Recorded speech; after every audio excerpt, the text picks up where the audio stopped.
You realize it hadn't even been an hour, right?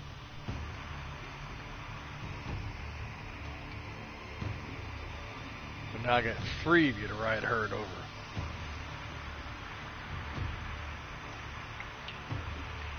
Because the only reason your mommy and daddy haven't moved out already, apparently, because they don't have your paperwork to make you a service puppy.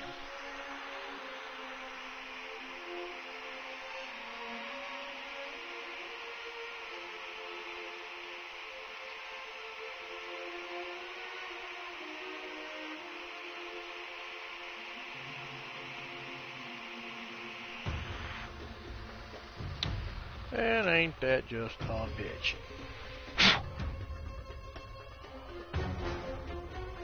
Dun dun dun dun dun dun dun dun dun dun dun dun dun. Ooh ah, ooh ah, ooh ah.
Anyway, alright, we're starting. I want to say I'm getting close to the end because of the abduction sequence.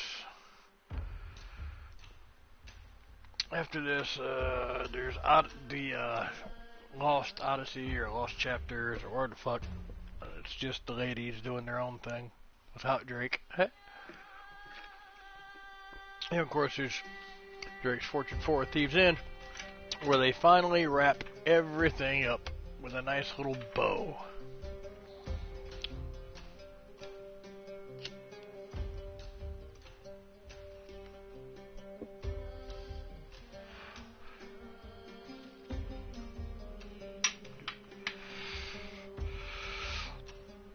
Nice wrapping always helps. Helps get the story all, you know, caught up and tidied up and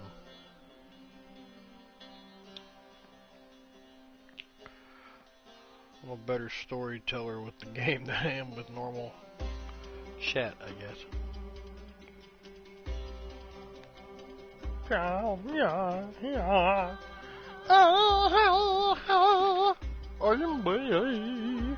Hoi, hoi. This is our island in the sun. Hoi, hoi.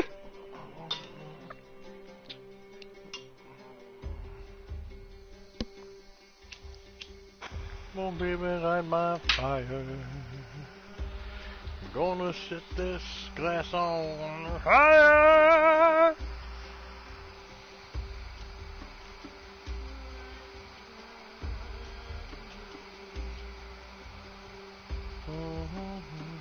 Now, proper fire care. When doing things such as gaming, you always want to be careful getting anything around your electronics, of course.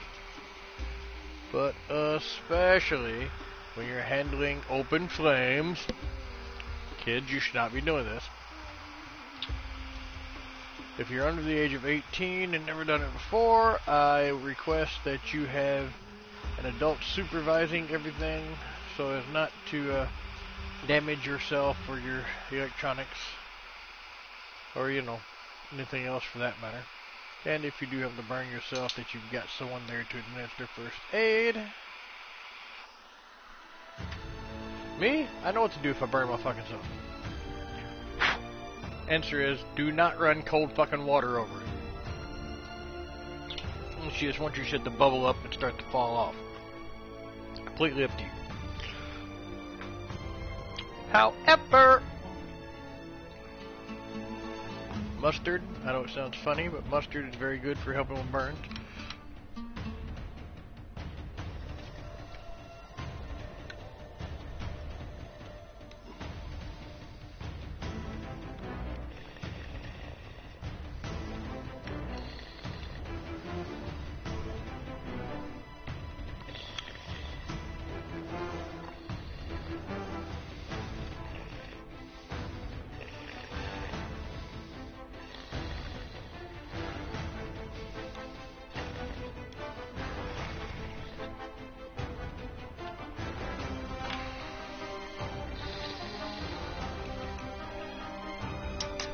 Alright, let's saddle up. Oh. Abducted. Anyone who abducted Drake would be giving him back. One of those things.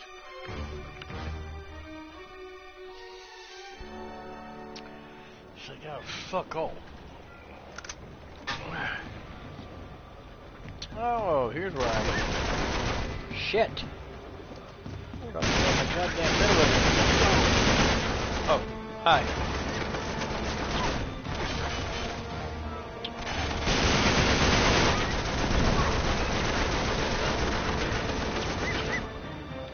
What the fuck? Shit. Get the goddamn water drink before you die. Like that. Okay.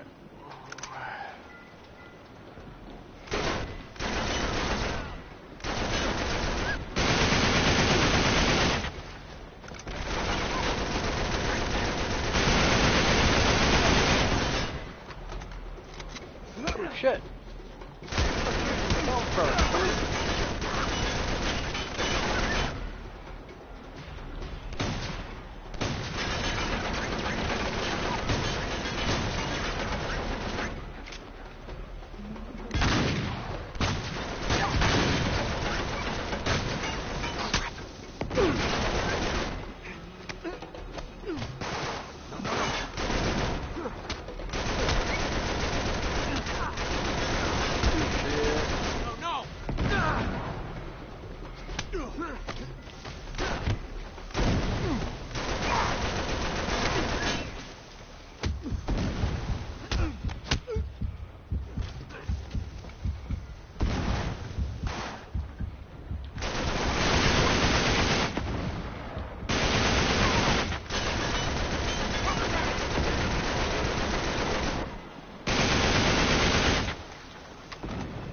Okay.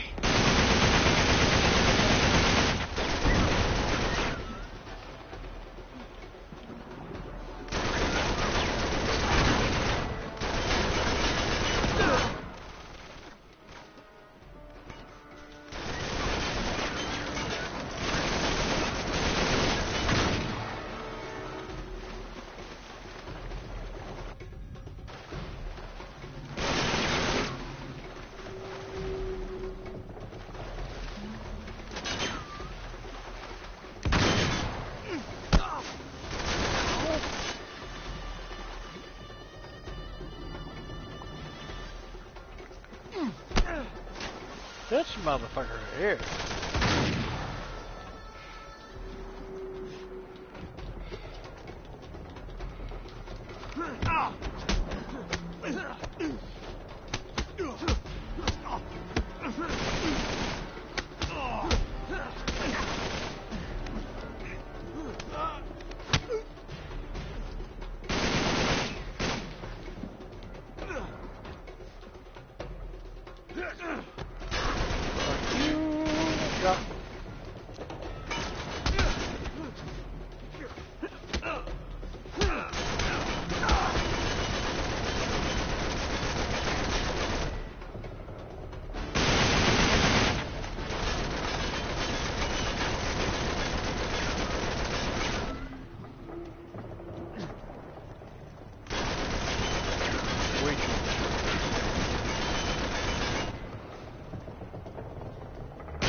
That one's from Sully.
Getting close.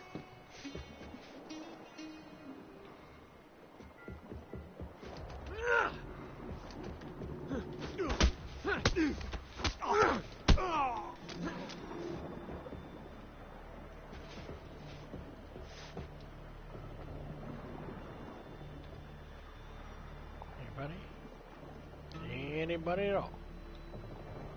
No? Okay.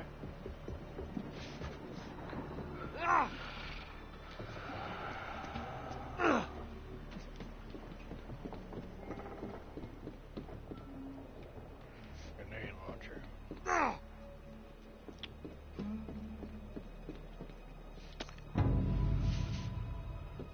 yeah, I found a bird.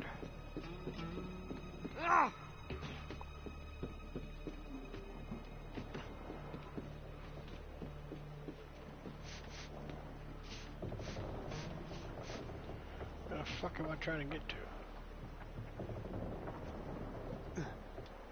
I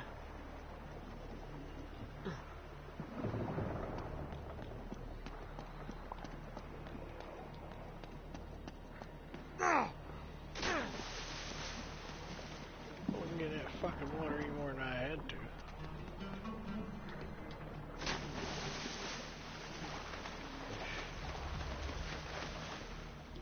Apparently, I fucking had to.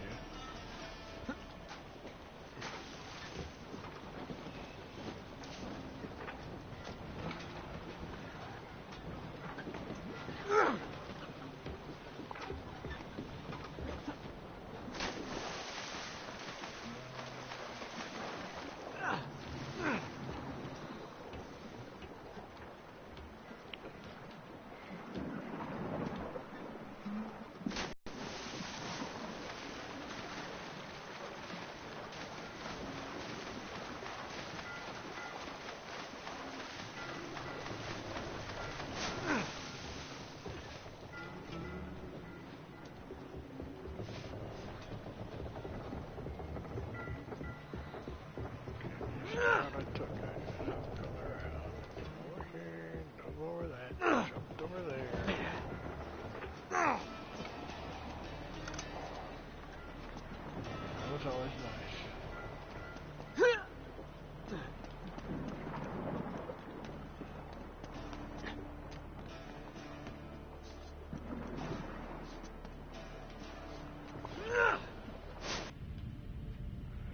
Not what I was trying to do, but okay.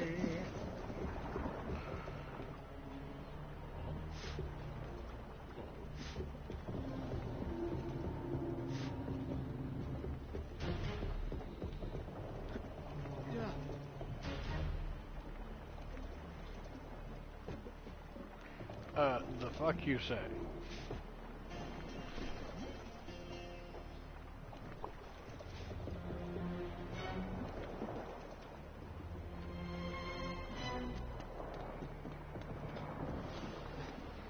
Pepper, darling, I know you're restless, but you're still a puppy. You're going to be restless, darling. There ain't no stopping it.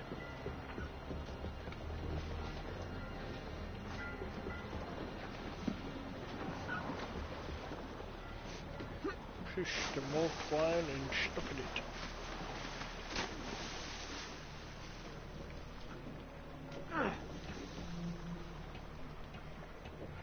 I got to get the good help these days.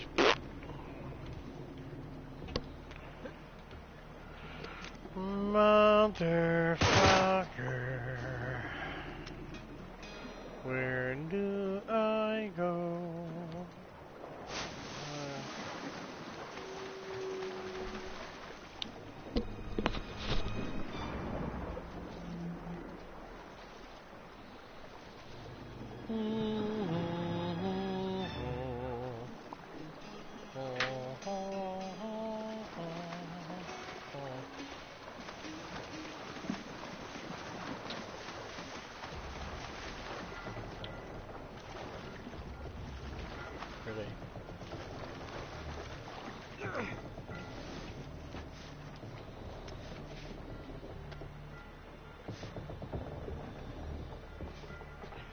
apparently, there's only certain sections of the goddamn boat you can grab onto.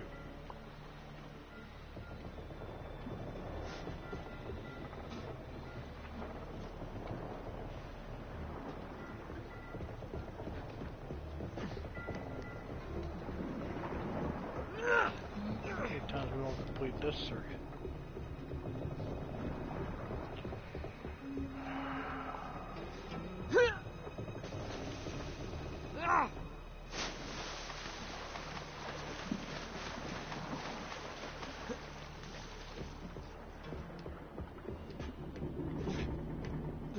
Can't climb the pipe, okay.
Effective. Okay.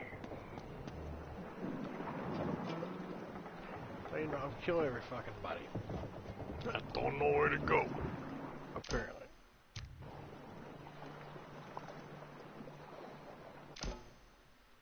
Map. No map. Okay. Oh boy, shit.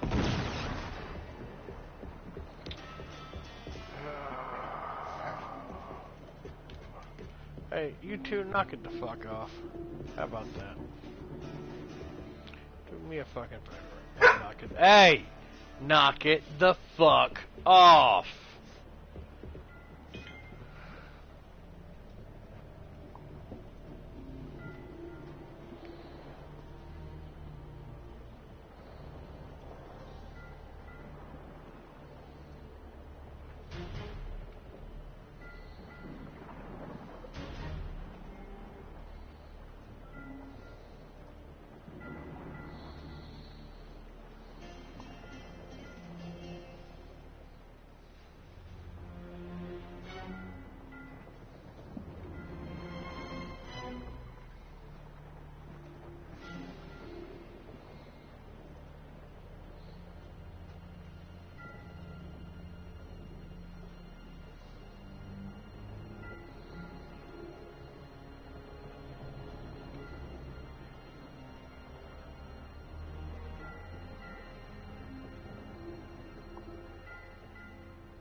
Here we go.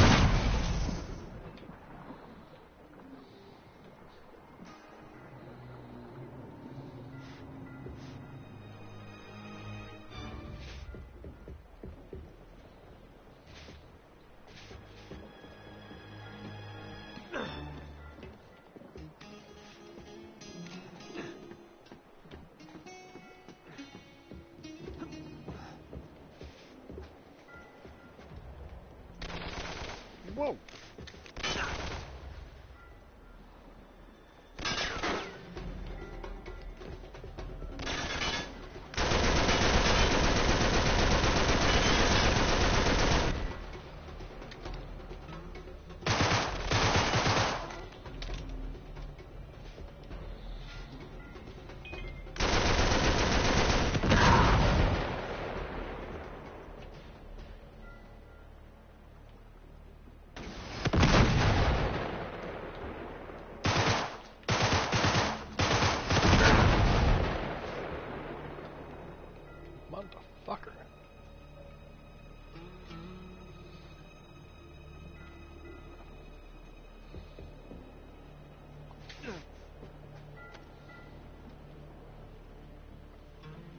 Oh, is that where I'm trying to get to?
Don't.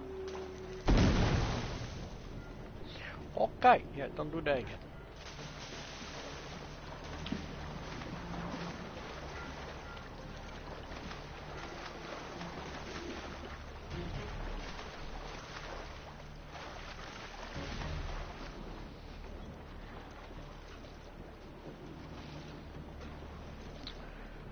Something I'm missing.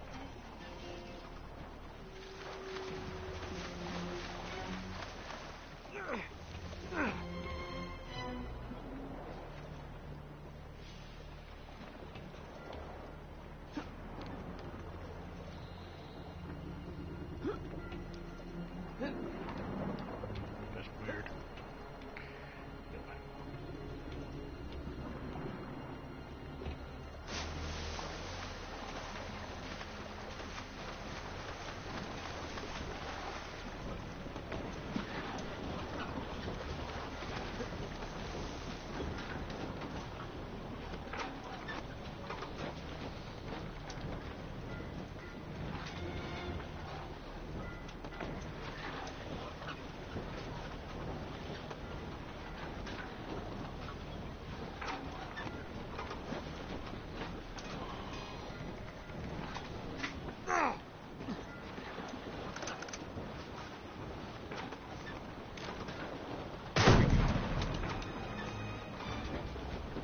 It's just fun to blow shit up, blow shit up, blow shit up.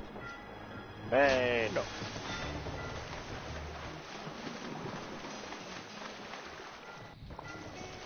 You shall not pass, gas or otherwise.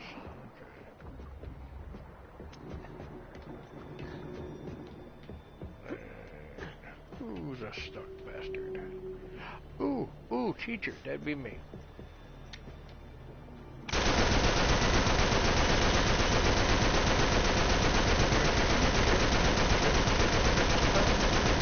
Hey, hold on, see if I write my name.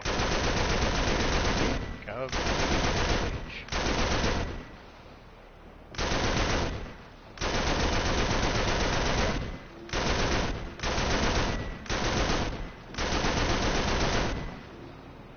that'll work.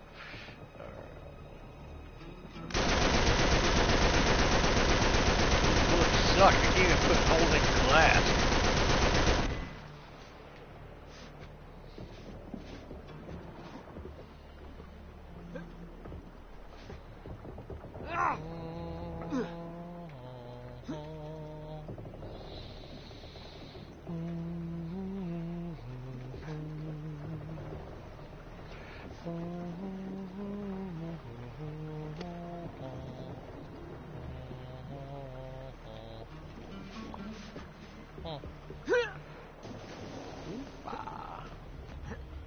Oompa loompa doobity doo.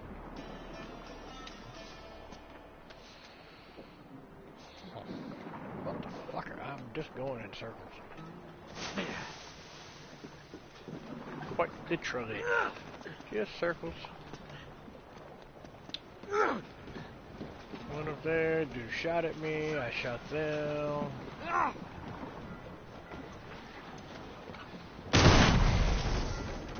was kind of cool.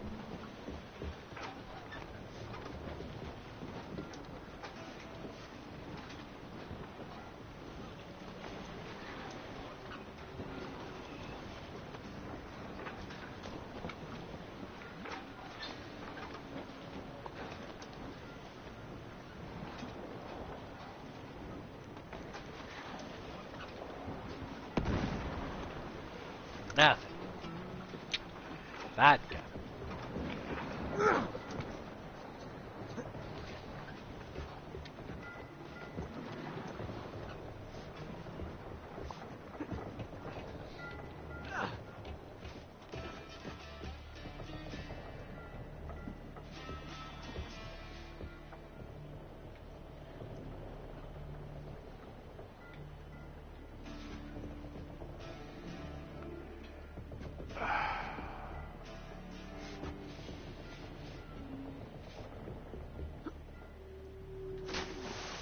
Not even fucking close.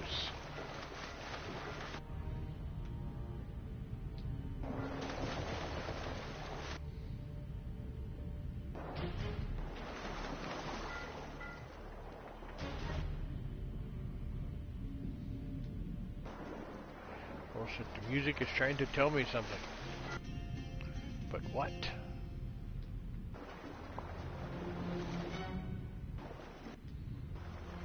Shit! Alright. I mean, yeah, obviously, but I mean, there's nowhere to jump to. That's the question. Hello, Pepper. There's nowhere to jump to. That's the fucking thing. Thank you. Yes, yes I am.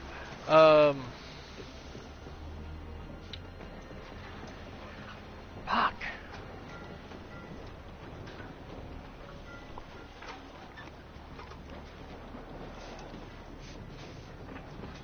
Why were you smiling your hands, Drake? What have you been doing while I wasn't looking, Drake? I mean, your whole fucking hand? Okay, sure, why not?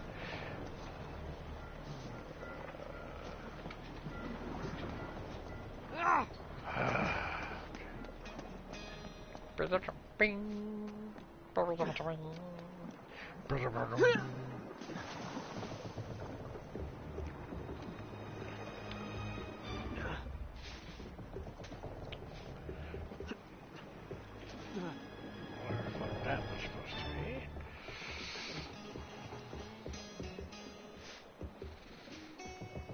Circles. I'm going in fucking circles.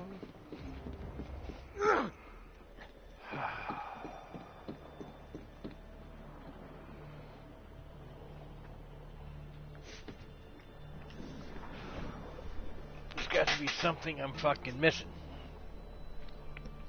Something simple. Something obvious. There's something I'm fucking missing.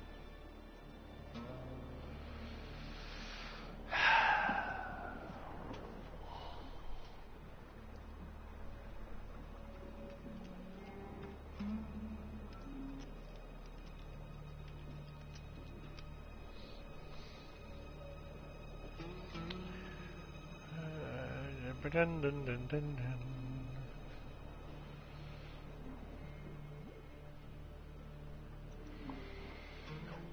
Excuse me.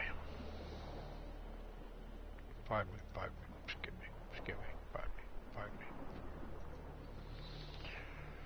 me. In again. It tastes like J Cheese Fritos. Not exactly something to be upset about.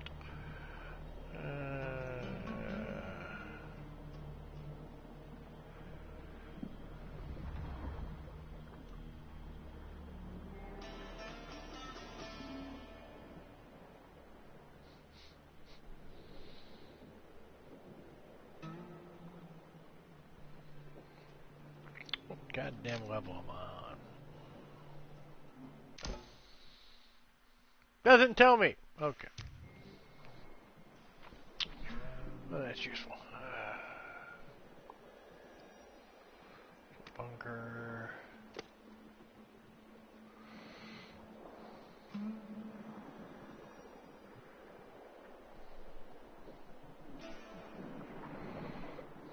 It's just no. It doesn't seem right somehow.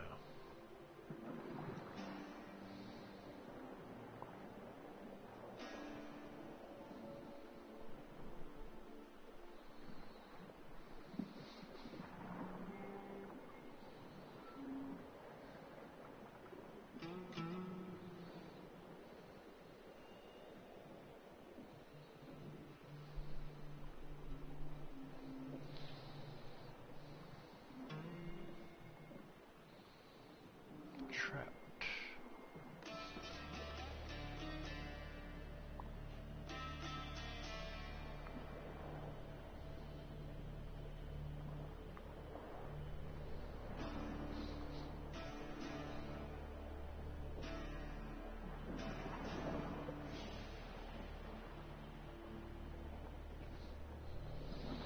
Why do I not remember any of that? Anyway. Ah!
Abducted, that's the name of the spot. Fucking abducted, really?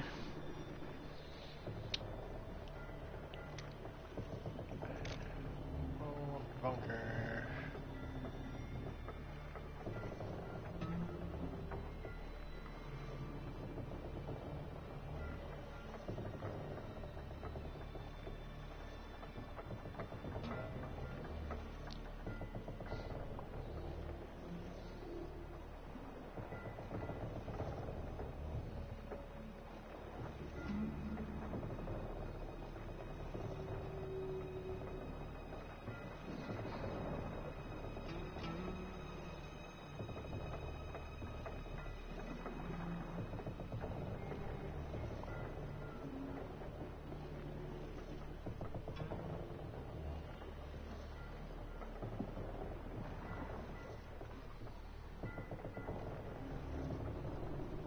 Okay, so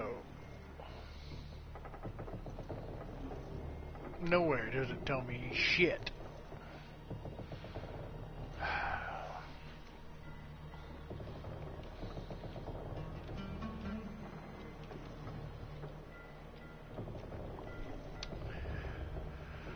Let's see. Oh, your mother's ass.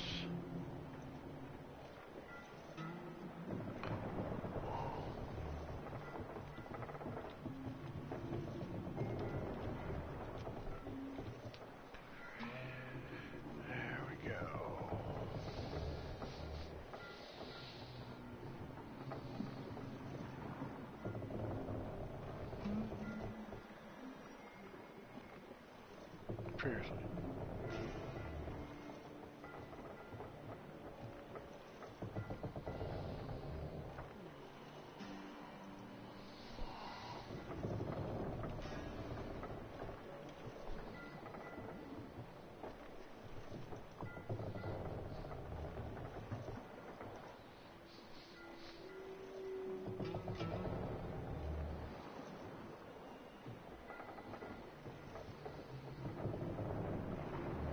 Oh God, 1, 2, 3, 4, 5, 6, 7.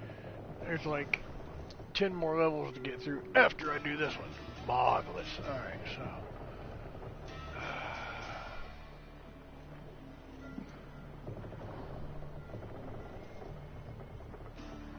Too far. Close.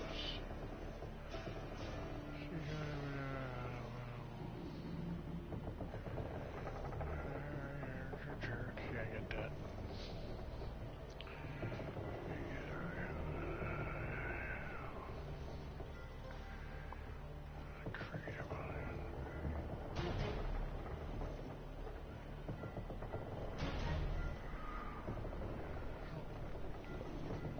Okay.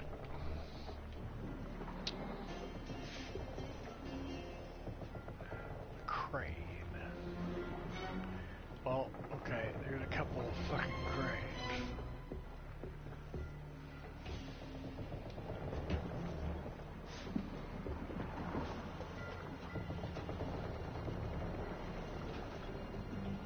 Guess who's the big fucking gunfight they were talking about?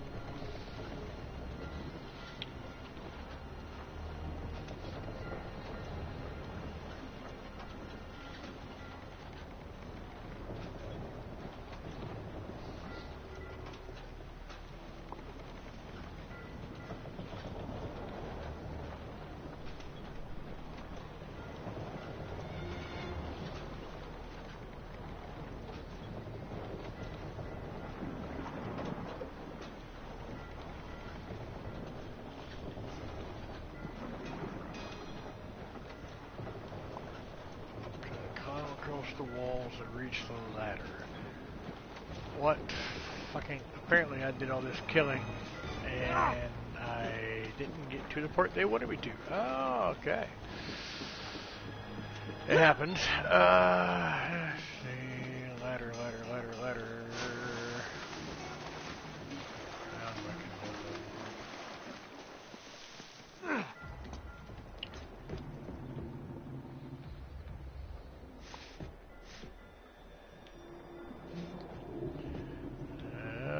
Shit.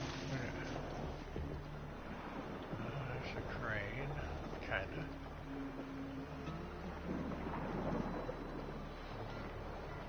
Get some gun battles they set up. I have to.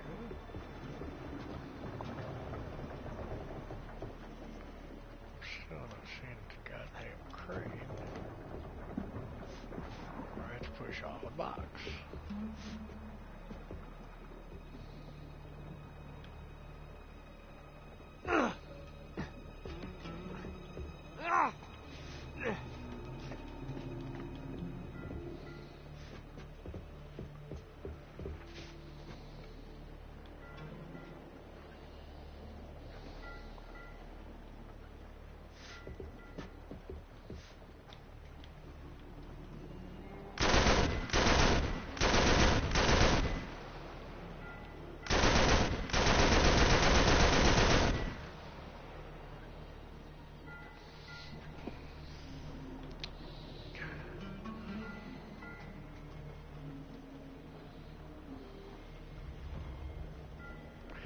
Pretty sure I'm making this hard.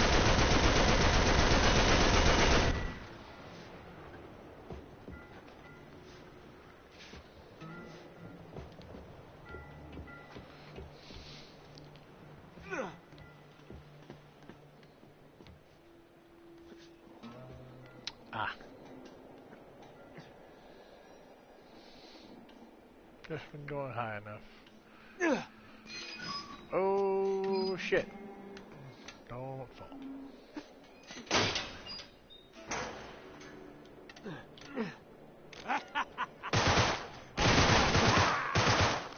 Think so, huh? You ain't laughing now, fuckstick. Shit! Ow.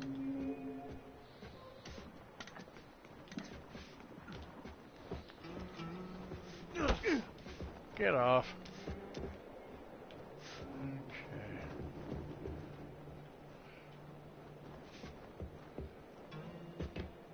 Okay.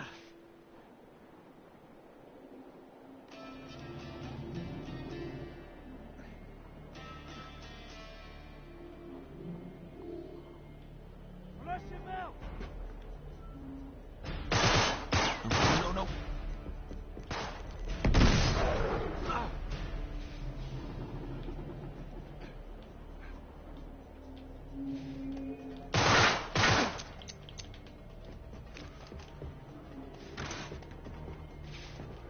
Not really sure, but I did it, so fuck it.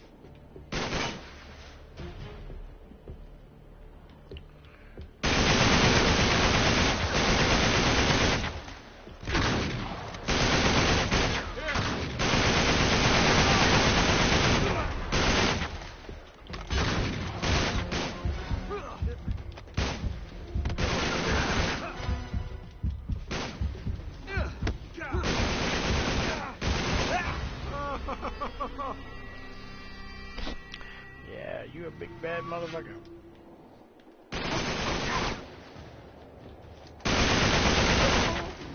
Bitch.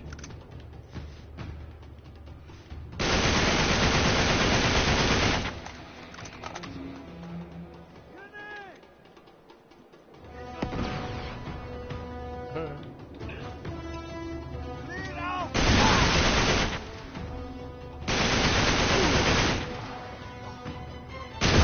Smell propane in the morning.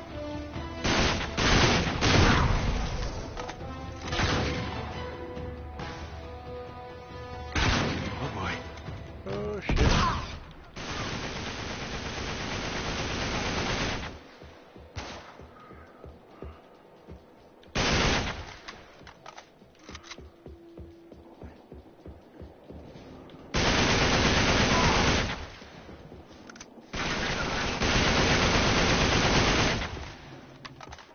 All right. Nope, nope. Alright. Now we gotta get over there.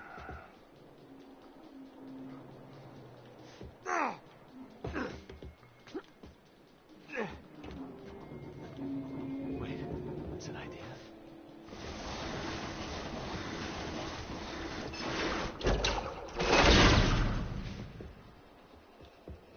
Nice. That'll do it.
Don't look down.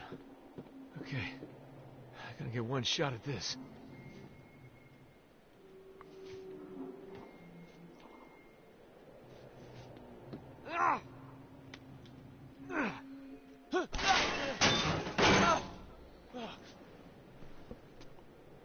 Back on solid ground. Or solid Sure. boat.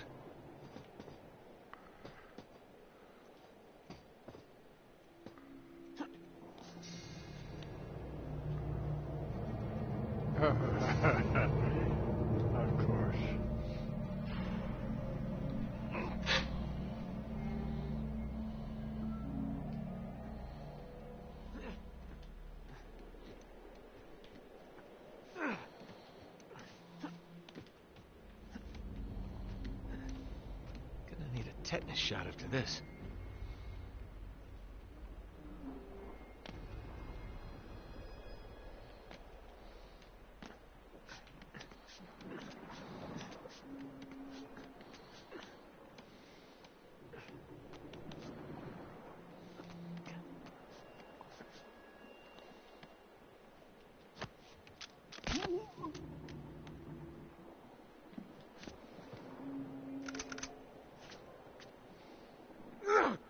He's down here.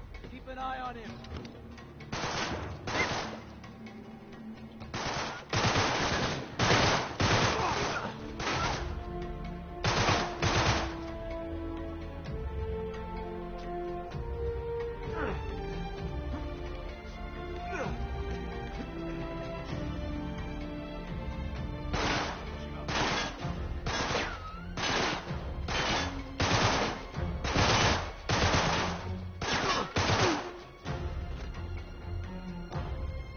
Where did I hit from?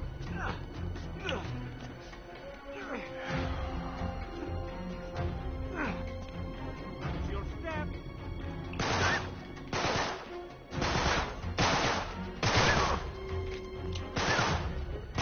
Christ.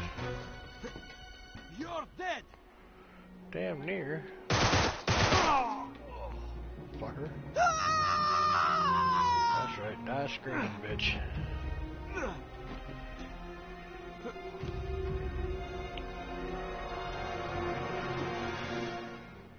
Really? So we're gonna do this. Hey, I'm over here. Dumbass.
Nearly there.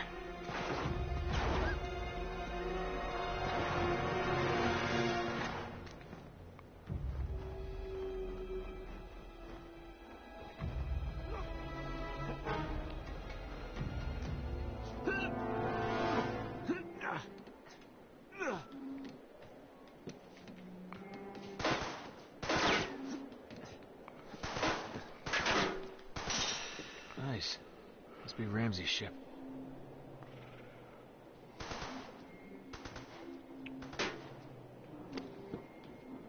I think I forgot about you. Bitch. Gear says no. Alright, Bitch. finally, let's... You've gotta be kidding me. Nope. Never that easy. This place is a mess. Shit. Alright. Plan B. At least the binoculars are intact.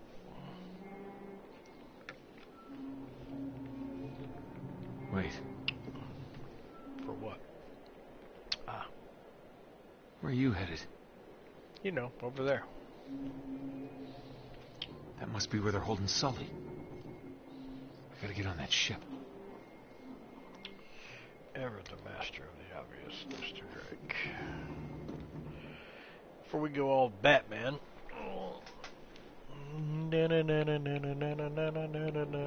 Fat man.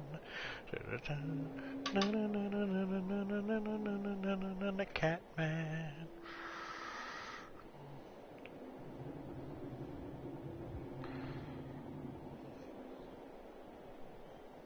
Rat man, scat man, Batman.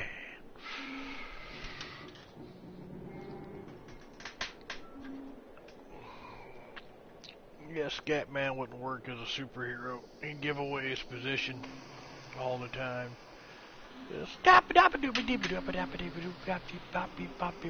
Oh, there he is. Shit.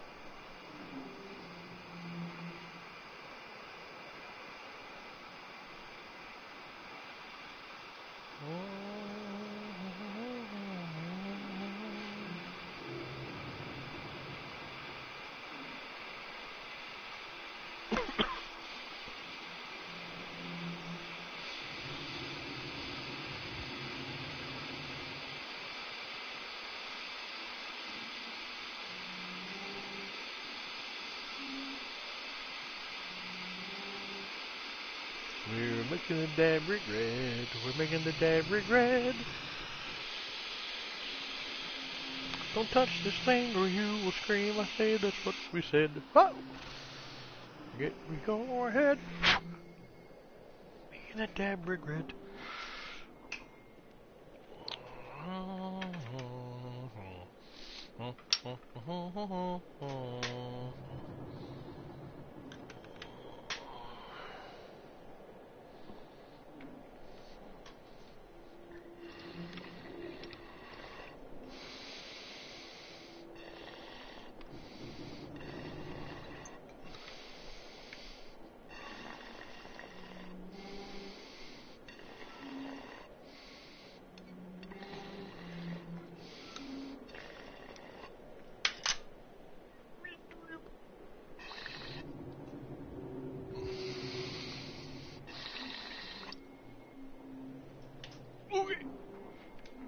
And away we go.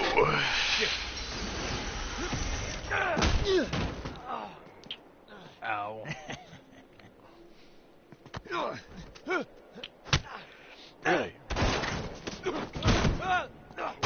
Oh! Ah! Ah! Fucking A. That was just uncalled for.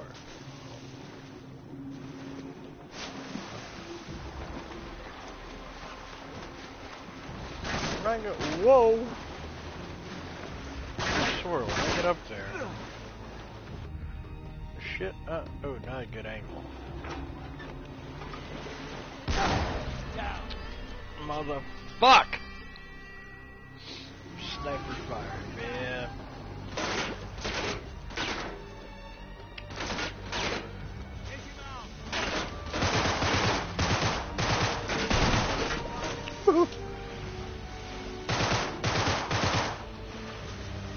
Chahoo! 3.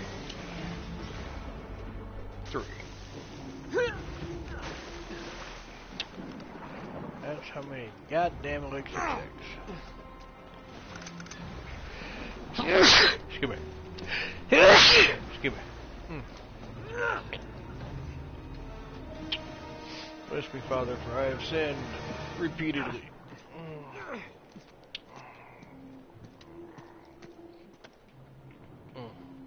Okay. Oh, look, a ladder. We like ladders.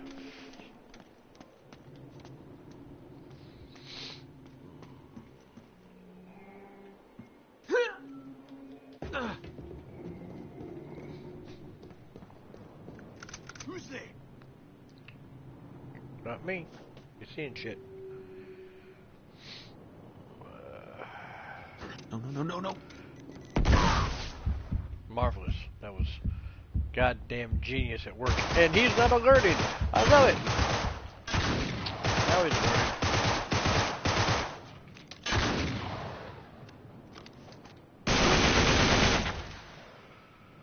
And the flashlight goes out.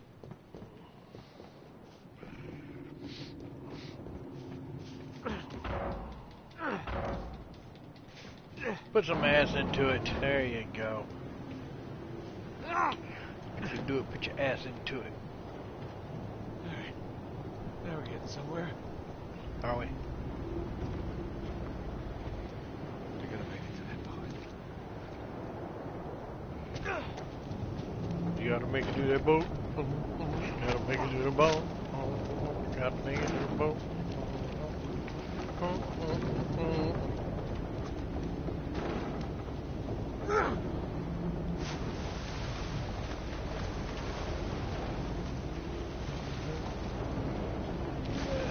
Alright, get over here, you fucker.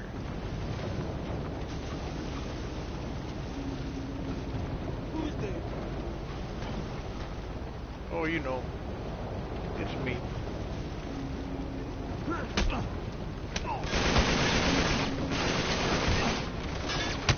Before you get shot in the goddamn back.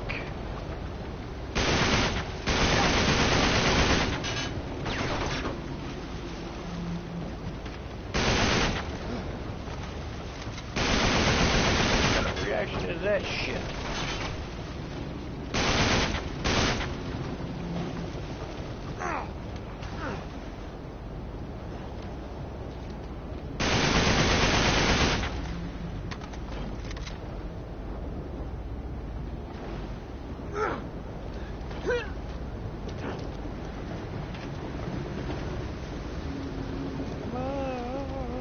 Motherfucker.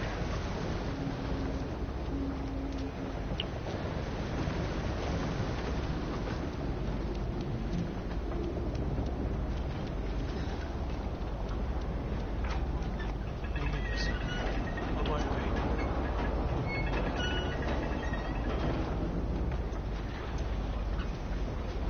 Oh, crap.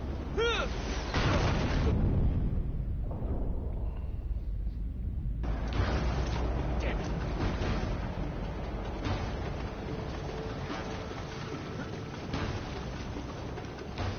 What the fuck am I supposed to do now?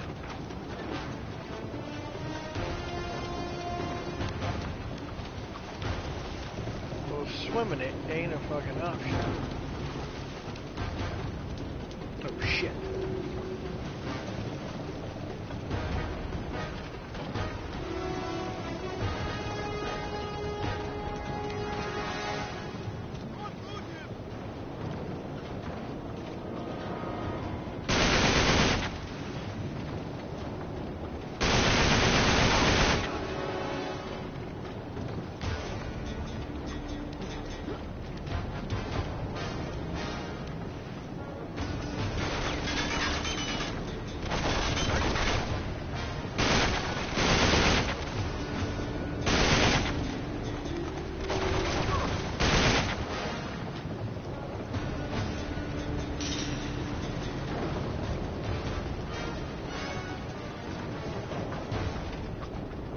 Don't leave without me, boys. Alright, no, fuck you. We're leaving without you.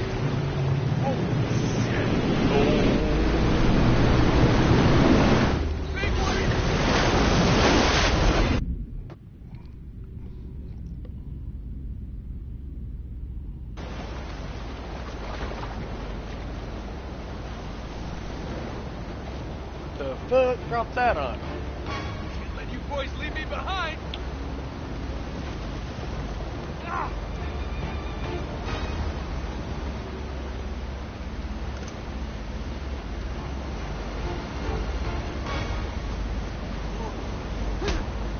Smell like stones.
Overboard, bitch. Swim. Or do I?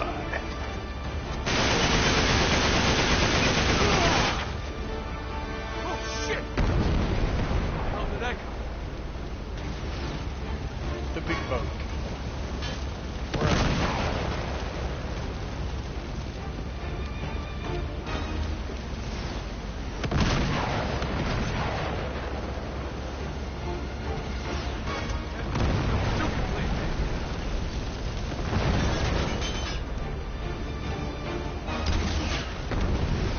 Do that again!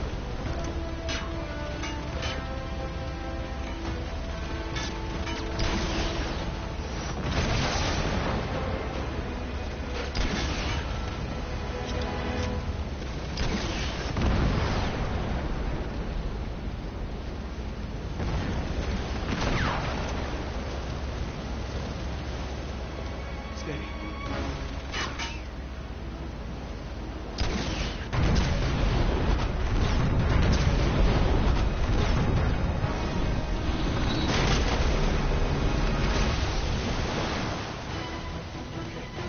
Relax. I think I'm one shot at this.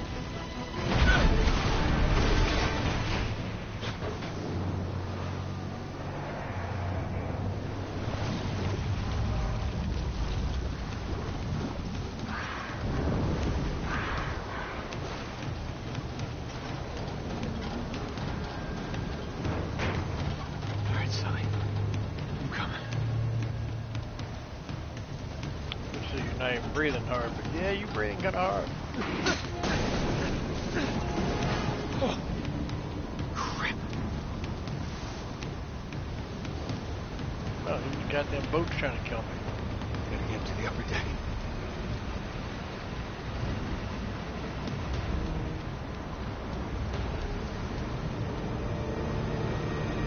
Through that way. Okay. What using that?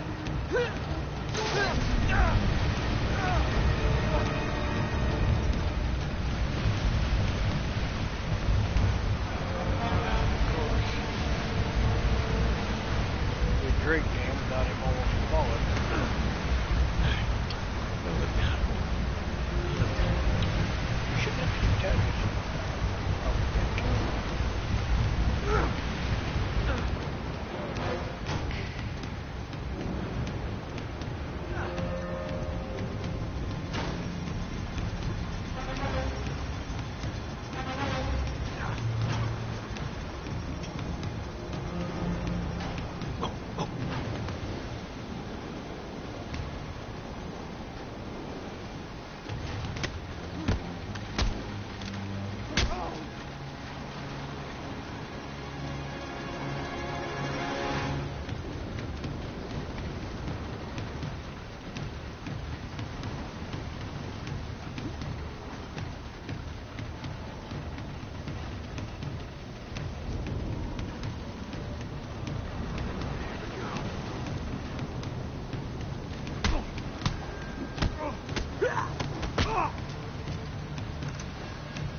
So much for stealth.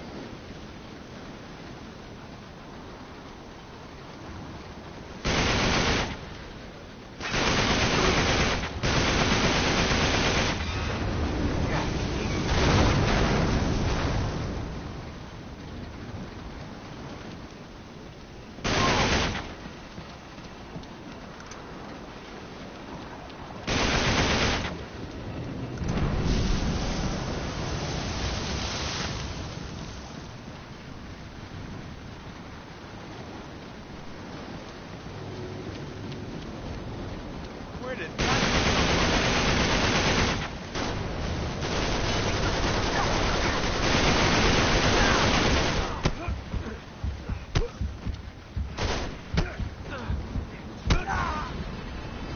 Okay, well, he's just gonna keep kicking me in my gut.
To the hole.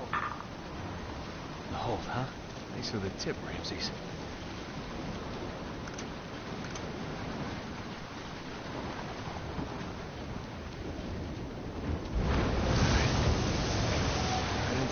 this then.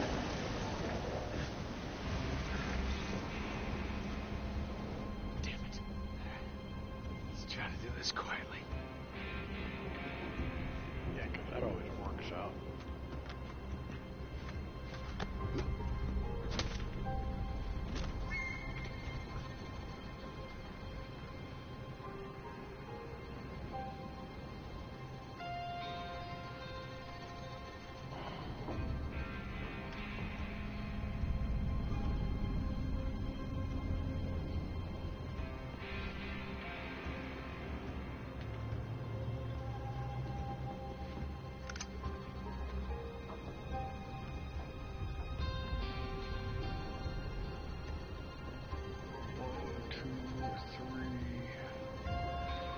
Four that I see. Nobody up on the higher areas.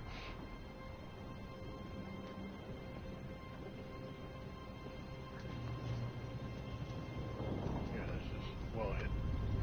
Who's there? He's here. Well, you know.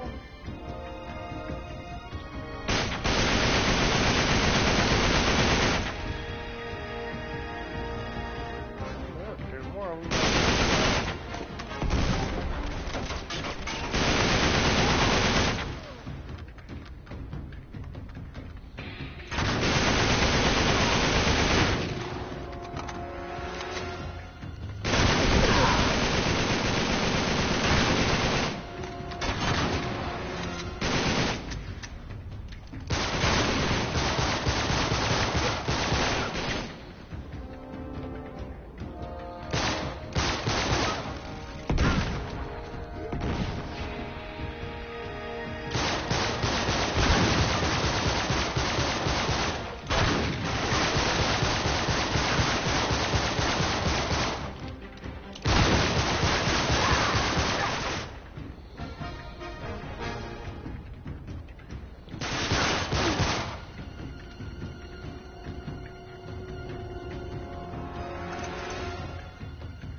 Shit.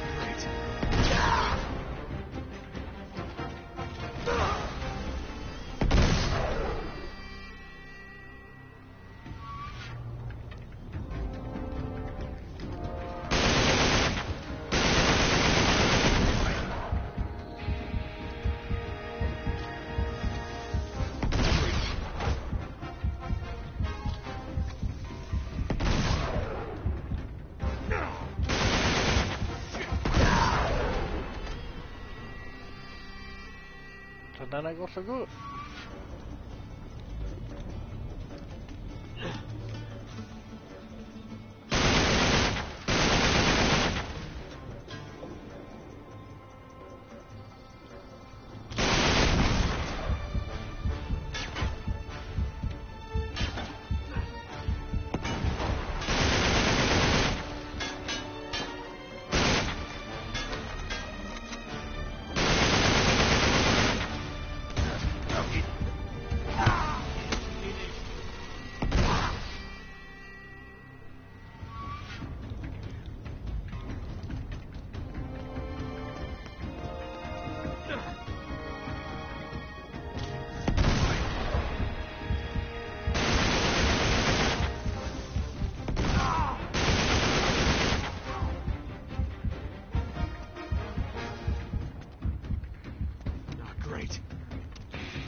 Gotta get down to the hole.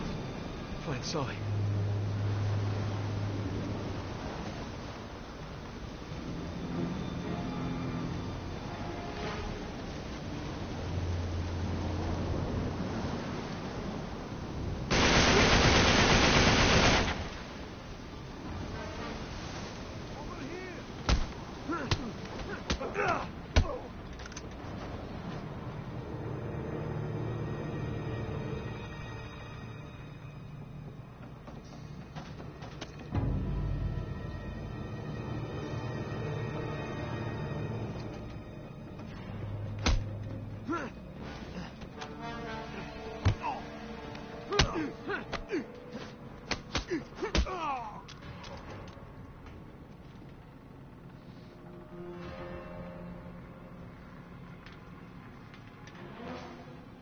It's gotta be down this way.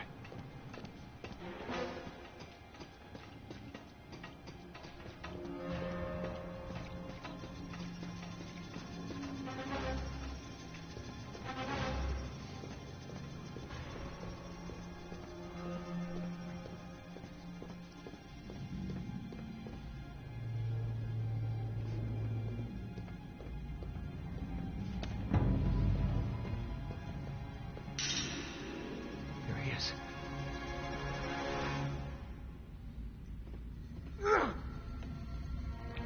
Too Sully.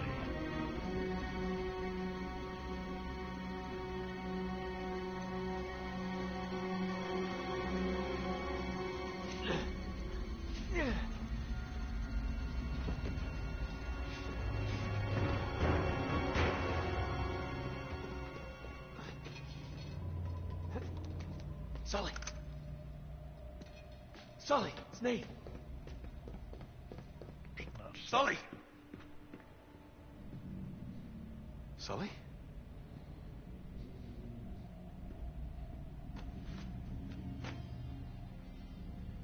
He's not here.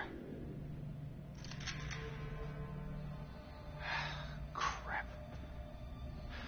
Nathan, you have given me so much trouble. I promise you, we're gonna end it now. You never had him, did you? Of course not. I lied. Remember? I'm a pirate. Yalla, school. What a shame I wanted to fuck up that hat. Yeah, that's right, buddy. Keep laughing. بسرعة.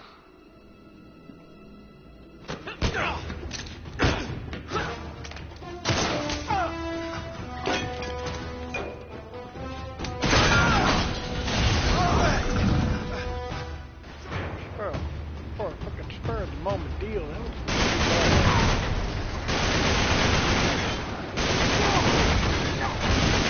That's not...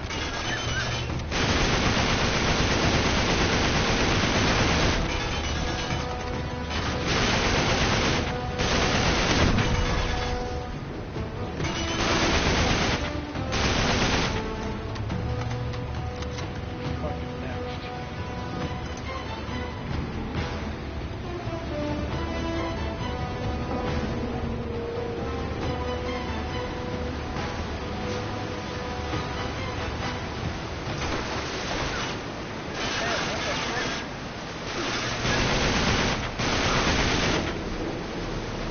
You need to give those shields to motherfuckers that know how to use them. I'm just saying.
That's not good.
Get out of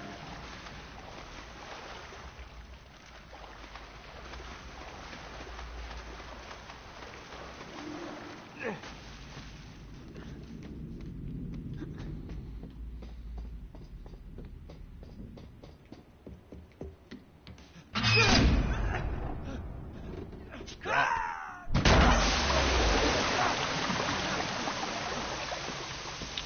Boy, good.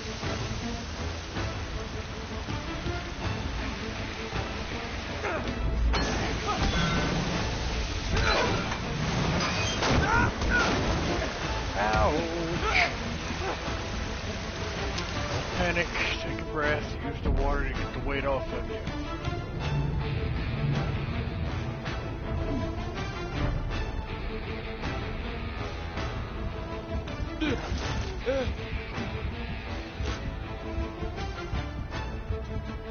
And you're bleeding. Not good.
Which way is up?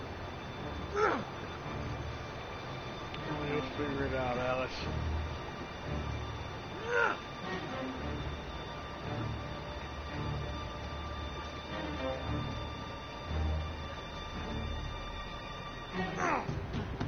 Okay, this way. Here we go.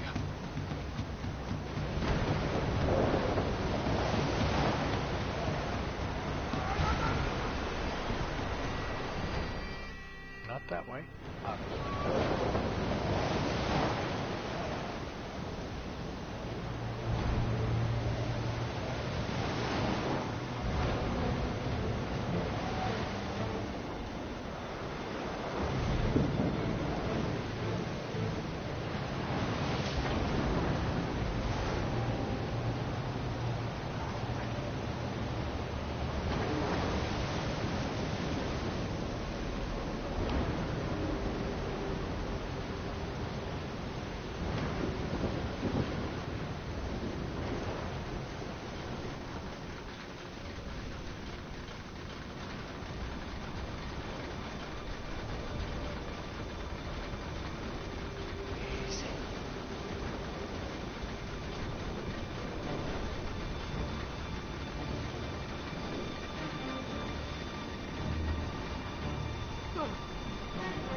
Jinxed yourself.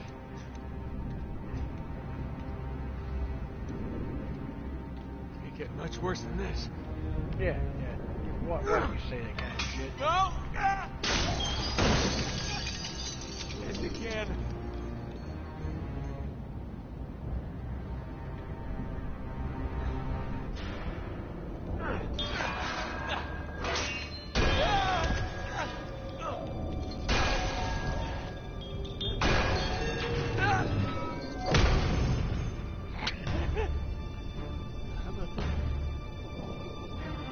Yeah, that was that Wile E. Coyote. The bomb didn't go off next to my head cake.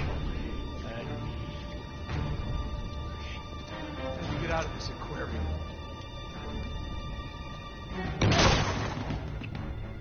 Sharmut! Yes! What? See you in hell, Habibi!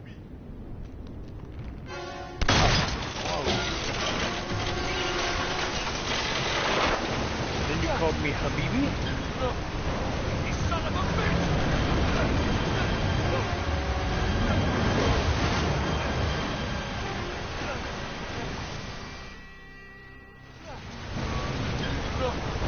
You son of a bitch!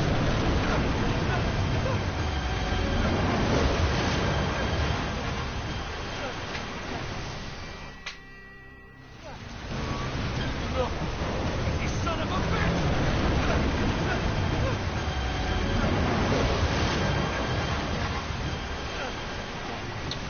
Not sure what I'm not doing here. You son of a bitch!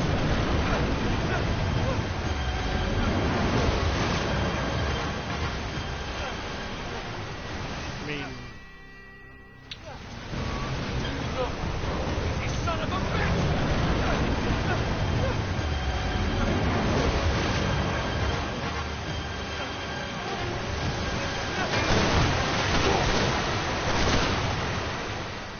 okay. Well, I'm at one level. You son of a bitch!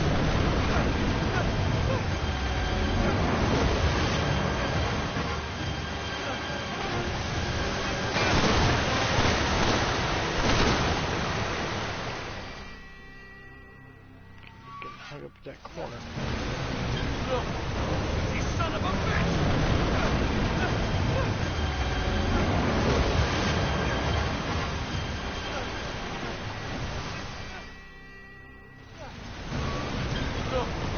You son of a bitch!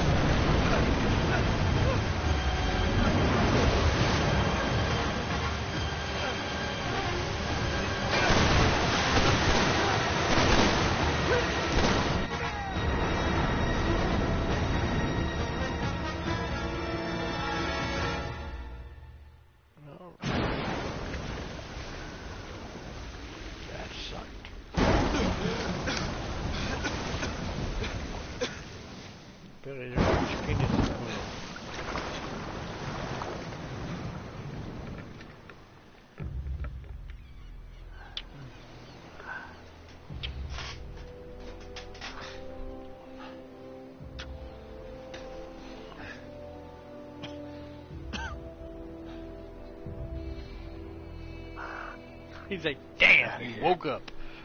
He's a son of a bitch.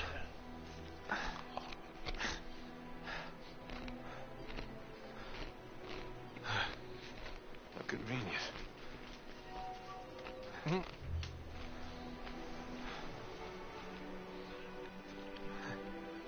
You How's it might well going? just watching me lay there, huh?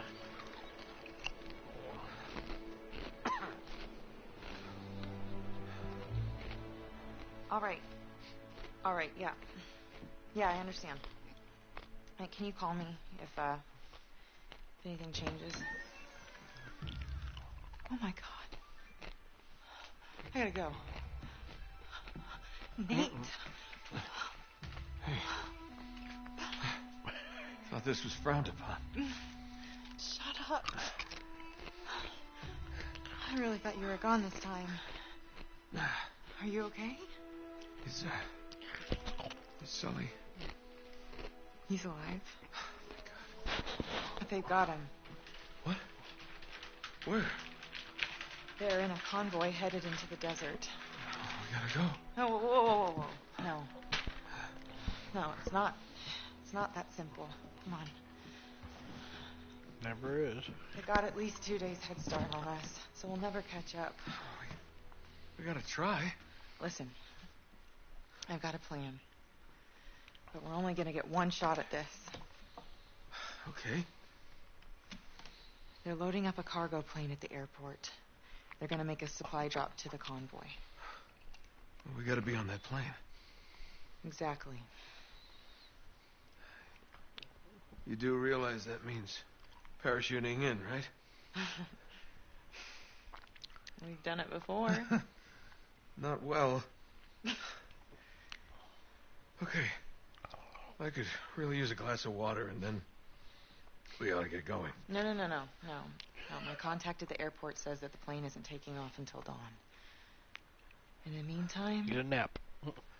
just try to get a couple hours sleep. I don't think that's a good idea. Come on. All right? He'll call if anything changes.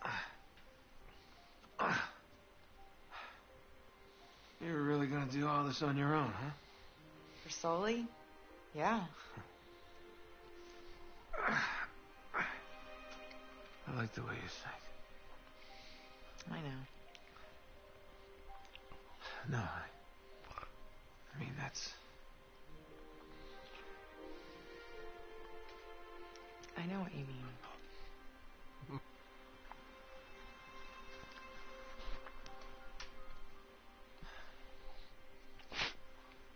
I'm sorry. I know.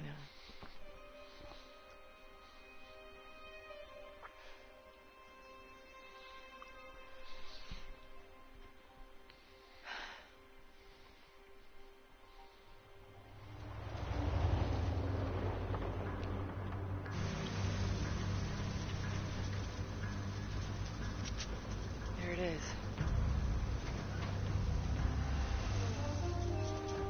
Okay, here. Man, I don't want to have to use this. I know, but we have to do this quietly. They catch us sneaking onto that plane, we're dead.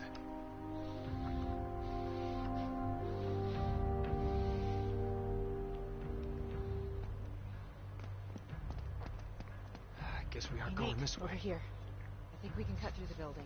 All right, good call. Here, help me lift this.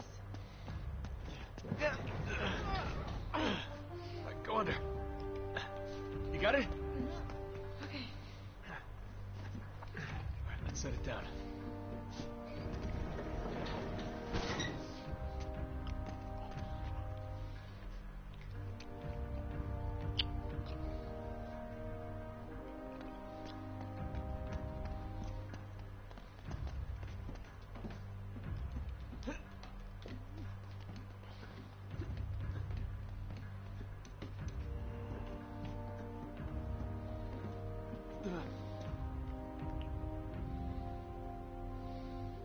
Looks like there's a way out on the other side.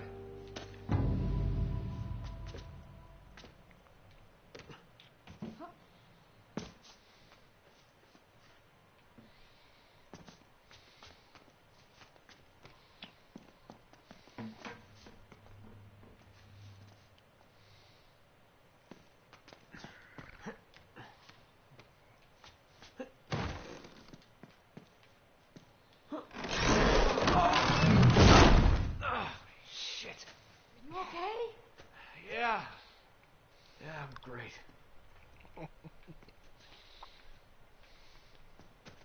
Looks like we can get out that window. But we need a way up.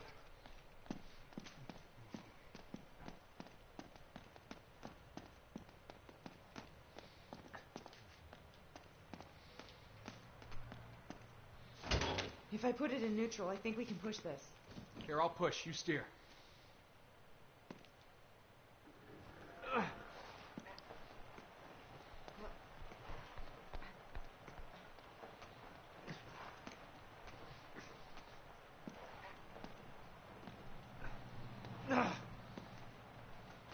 How much further? We're almost there.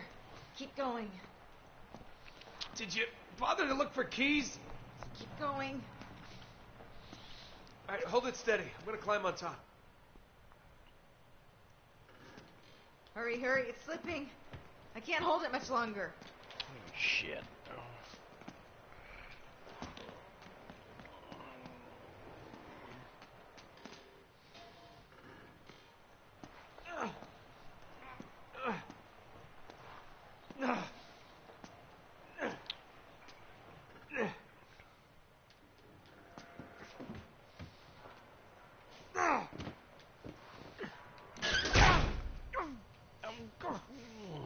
God, it hurts.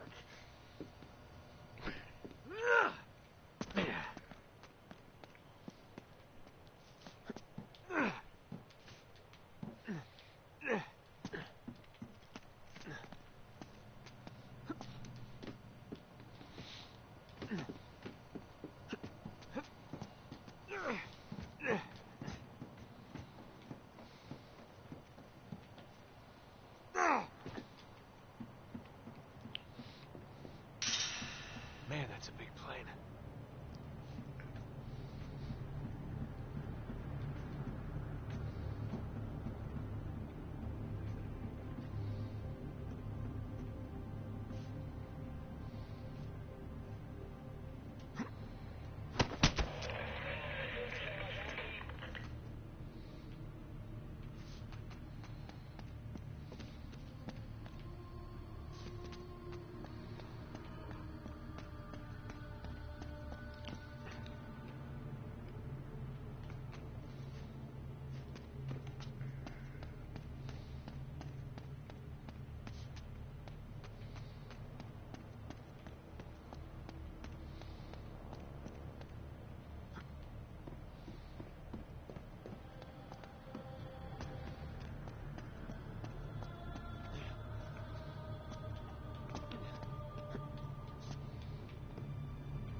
Open the door.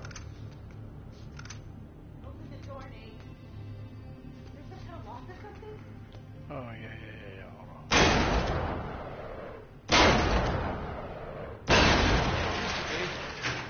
Thanks.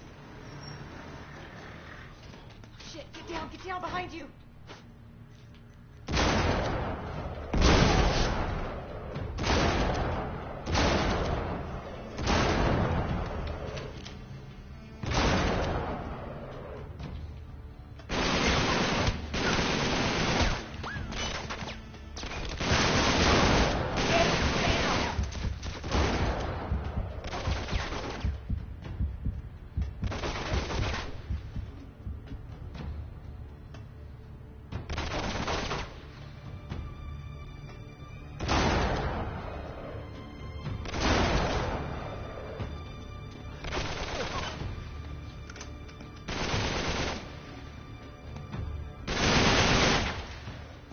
You okay? Yeah, you? Doing great. Same thing? Yeah, I think we can do the same thing.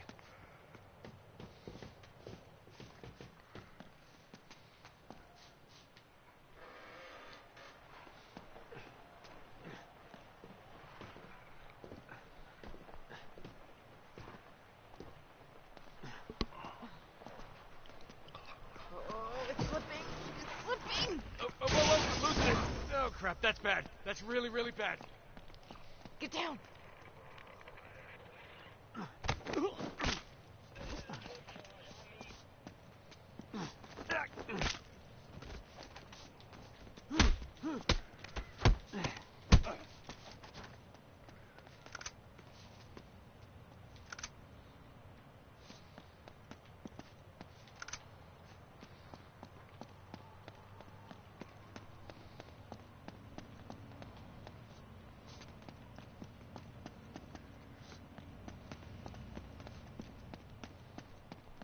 Up here. Damn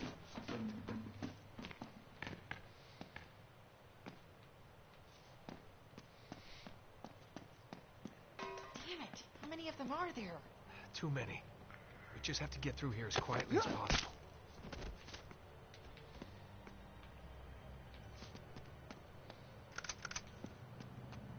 Who's there? Shit. We've been spotted. Watch out, Nate. Yeah, there goes the element of surprise. We gotta take it down. Just keep your head down.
Yeah, rolling out a grenade will do that to you.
bitch ass.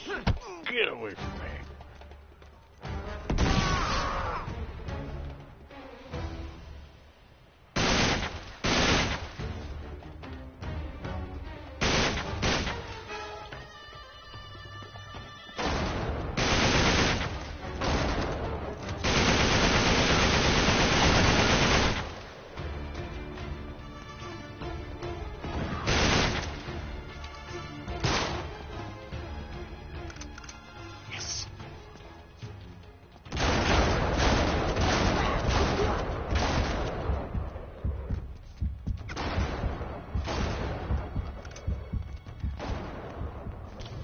Oh boy.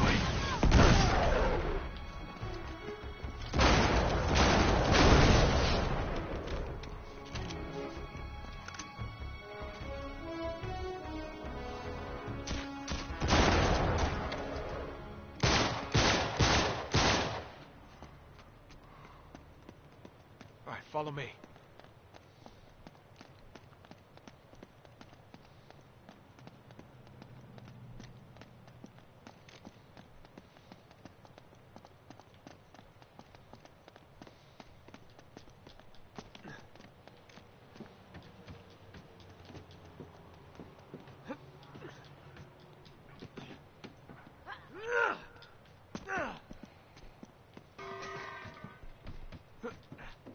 We're almost there. It's just over that roof. Got it.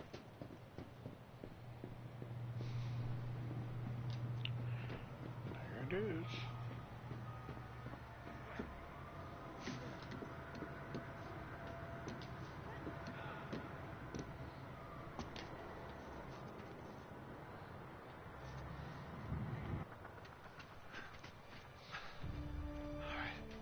Looks like it's a straight shot from here.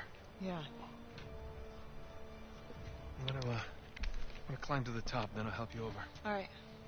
Keep me covered. Okay.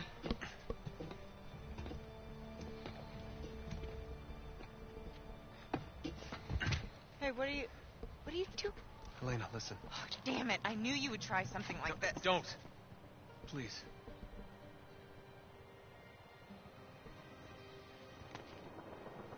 Let's be honest. This is a 1,000,000 to 1 shot. When I almost lost you before, You're not I just can't do that again. So take that Jeep over there and get the hell out of here, all right? All you can?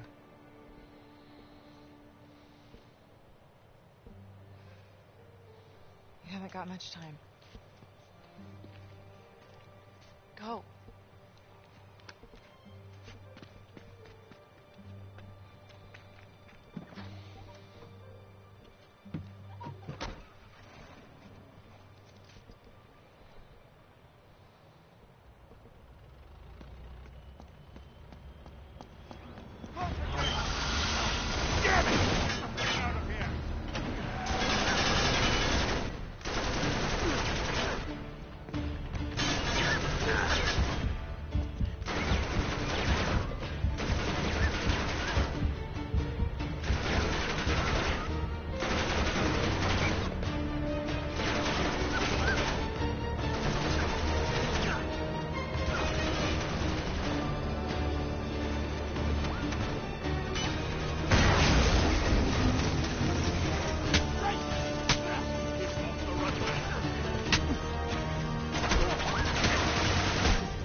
Bamboo, right? Yeah. Just get me up to the landing gear. Okay.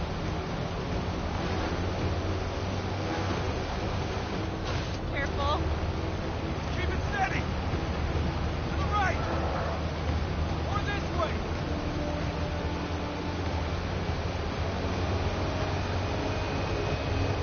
To the left. Jump now.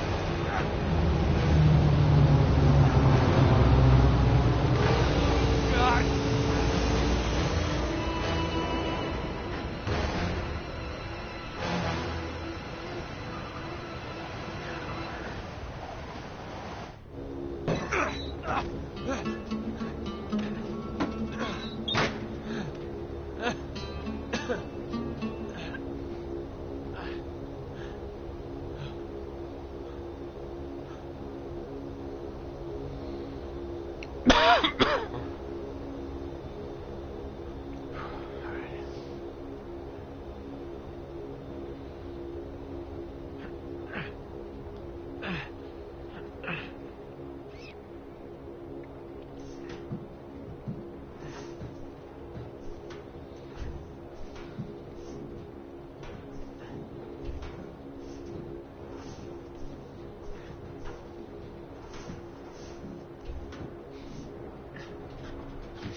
Good. Let's talk about this.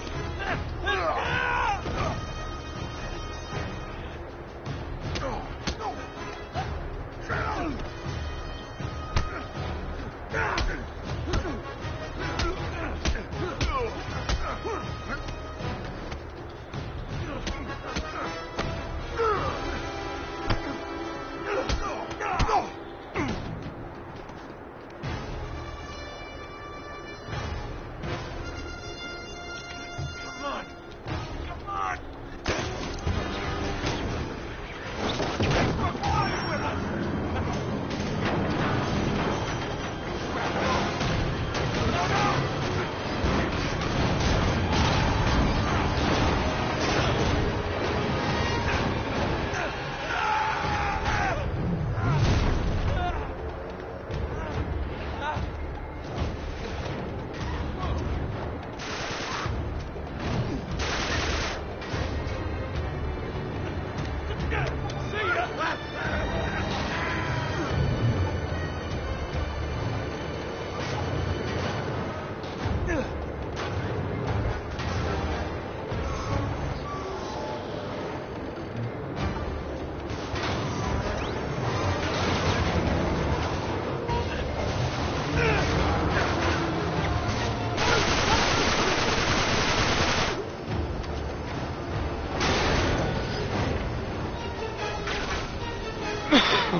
Try talking less. Breathe through your mouth. I'm on the beach.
thank God.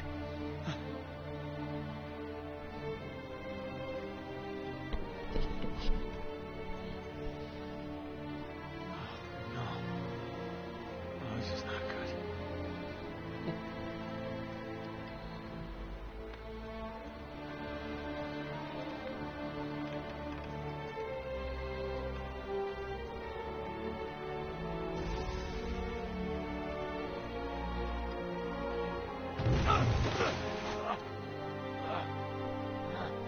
Want me to keep going, dear, or would you like me to read to you something?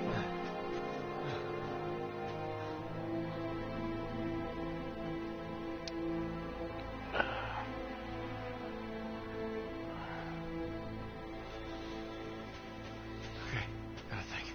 Keep my head. I'll just head to the wreckage and see what I can find. Maybe some water. Something.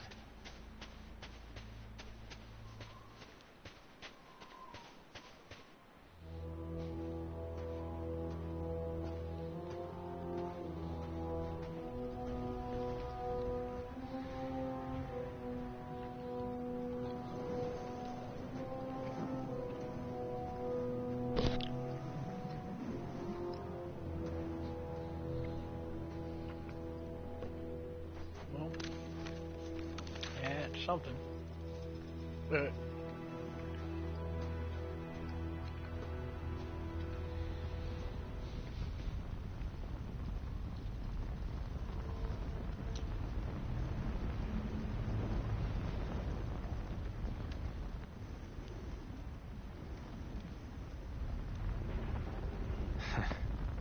Perfect. Here we go.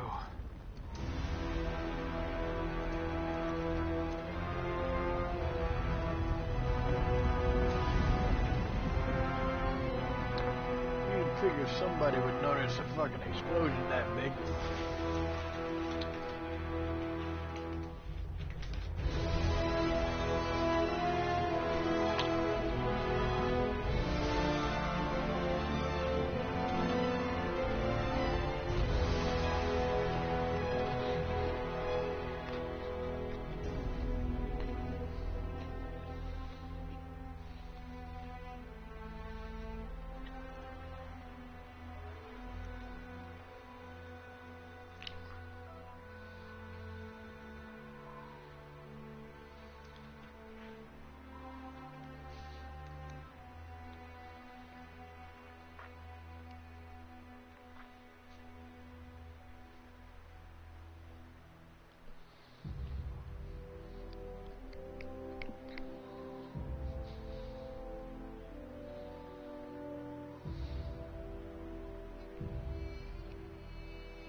Clearly, most of this level would be stumbling around.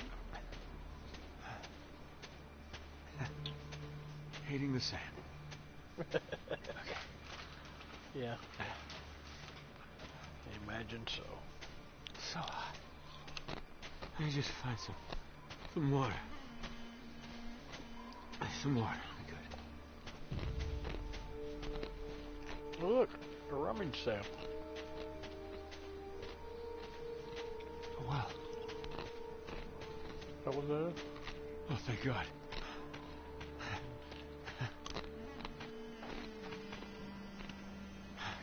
Bring it on up. I don't care if it's cold or not. Sand. God damn it. Shit.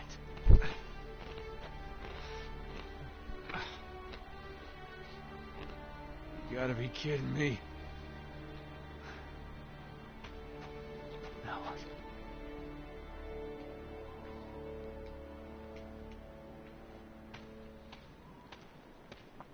Keep walking.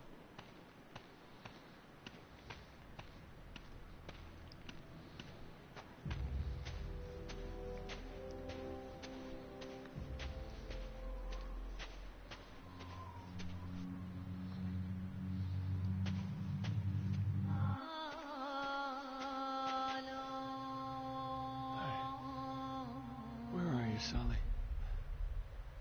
Where are you?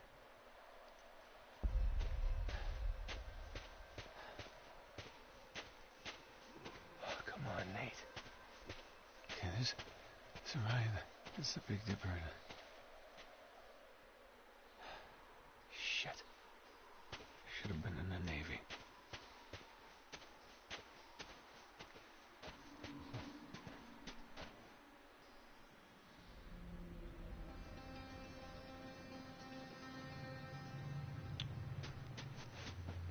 I don't know who I'm talking to.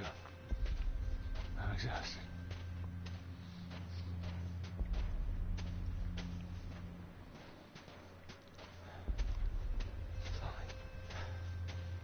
Thank God. Well, if there's an actual tree, that's a good sign. What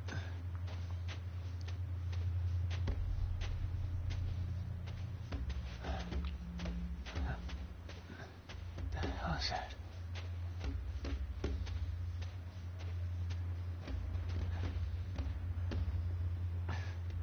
Let's keep going. Let's keep going. What are the roots that clutch? What branches grow out of this stony rubbish? Wait a minute. Son of man, you cannot say or guess, Is that for you know only a heap of broken images, It's the well. where the sun beats and the dead tree gives no shelter, the cricket no relief, and the dry stone no sound of water. God damn it, I've been going in circles. Shit! Ah, damn it, Nate. Stupid, stupid, stupid.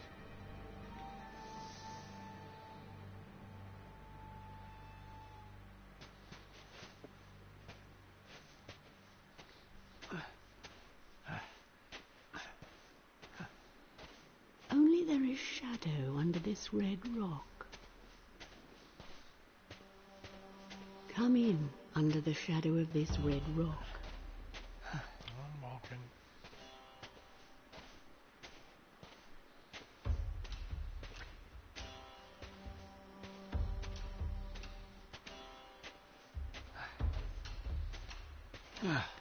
And I will show you something different. From either your shadow at morning striding behind you, or your shadow at evening rising to meet you. I will show you fear in a handful of dust.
Oh, God.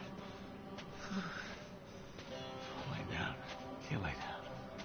Just can't lay down.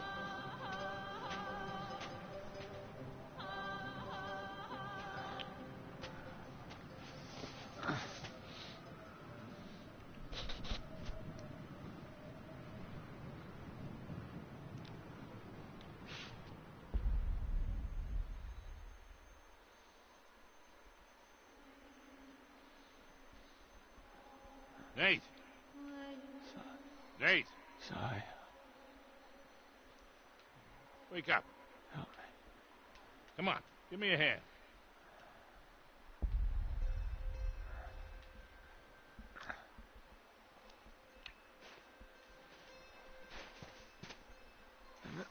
I've been looking for you. Couldn't find you. I don't know how long I've been out here. But I think... Sully? Sully?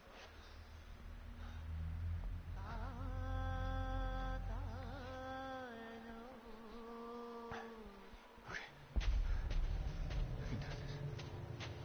I can do this.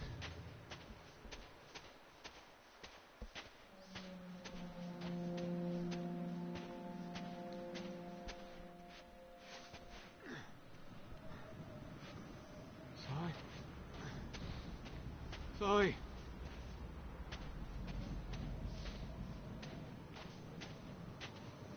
I'm coming, Sully. Almost there. Oh, thank God. It's a village.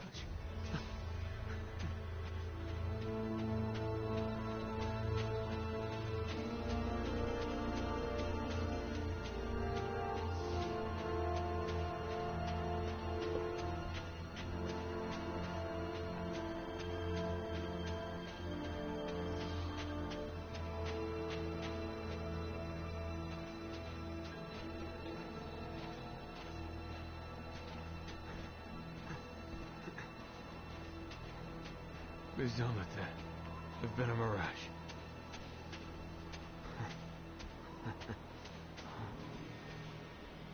No. Oh, shit. It's a ghost town.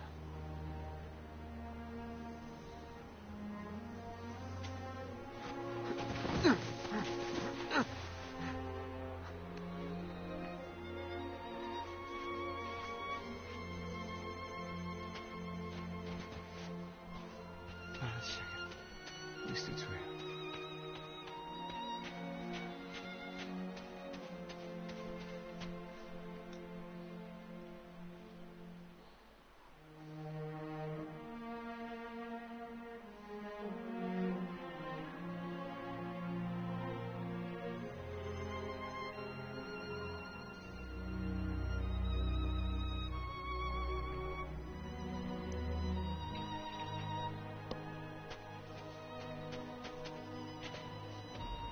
Try to hear.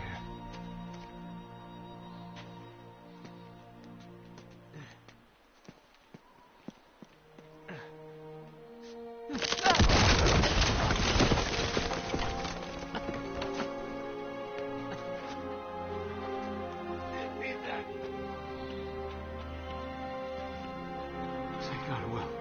Okay.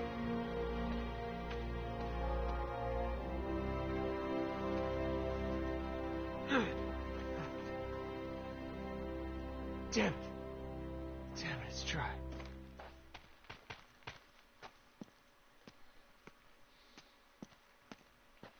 Here we go.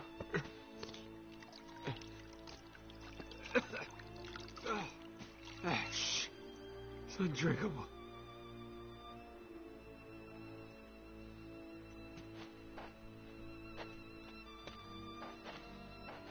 Okay, don't give up.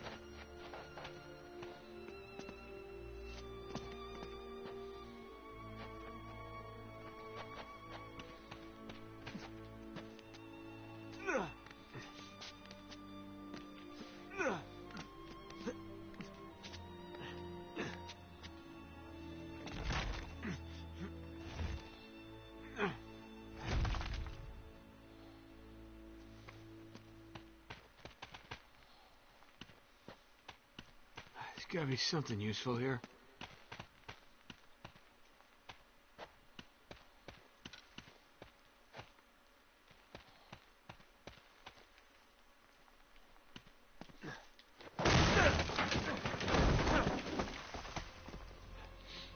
Oh, shit! It's strike.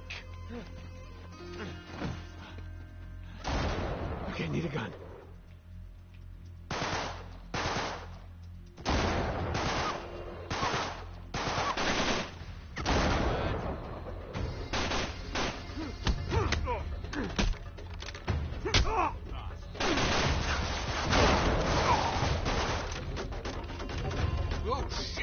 hell are Marlowe's men doing here?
Sent to look for the plane.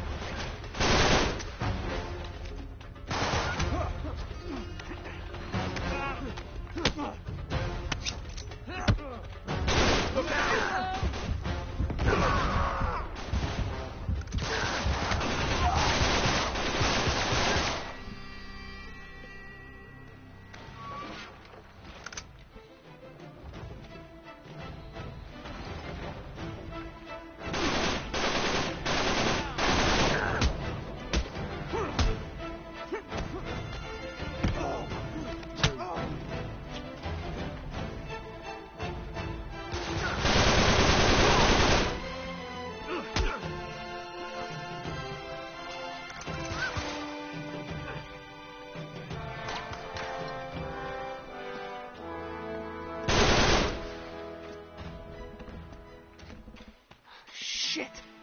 This is getting ridiculous. Getting ridiculous.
There's gotta be a way out of here.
great.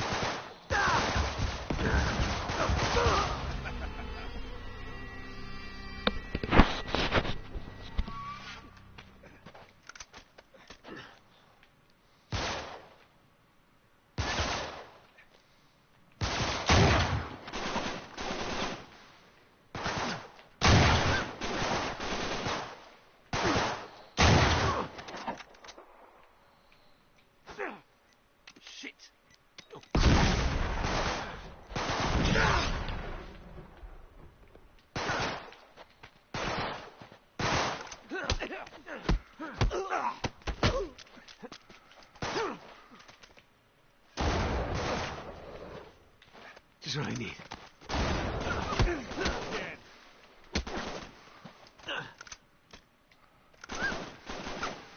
Crap.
Great.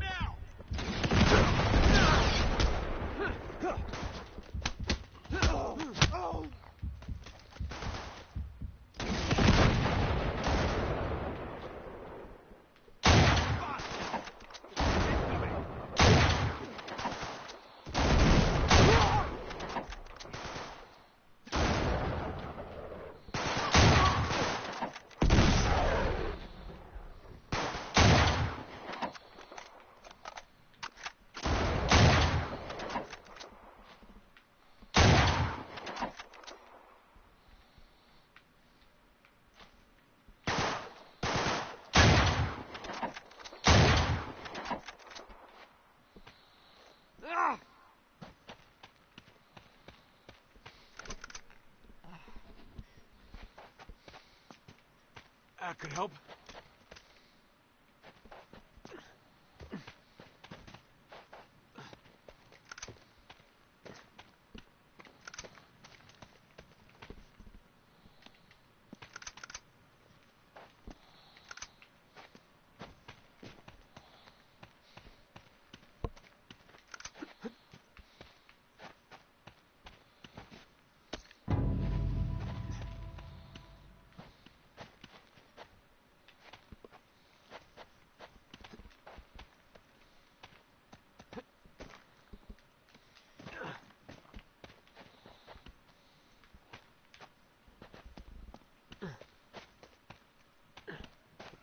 Fuck do they all come from?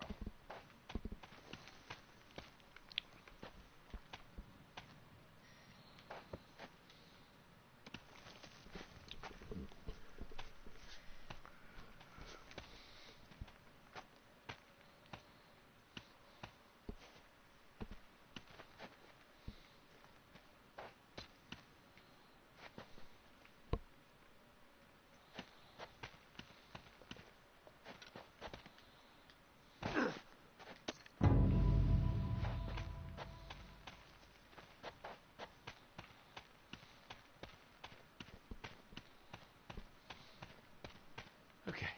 Hopefully that's the last time.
crap.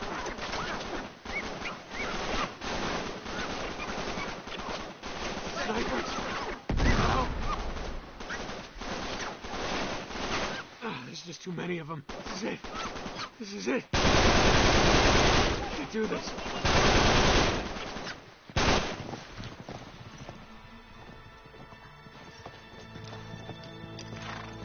English? Huh? English, I speak English.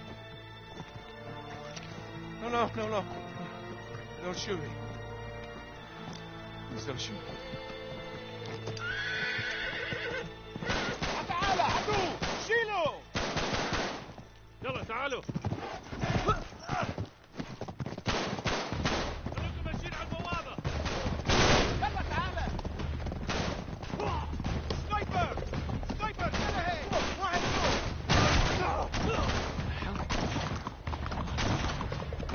No. Shit. I gotta get the hell out of here.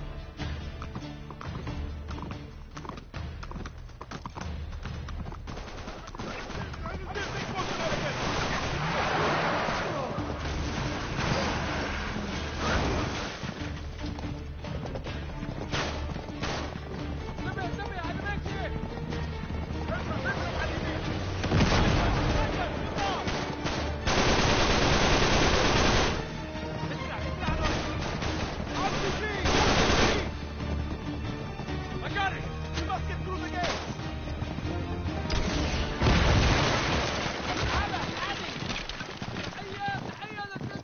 سليم يا بطل! عيش بالدرة! باسم عيالي والصبح I مليل. know what he said.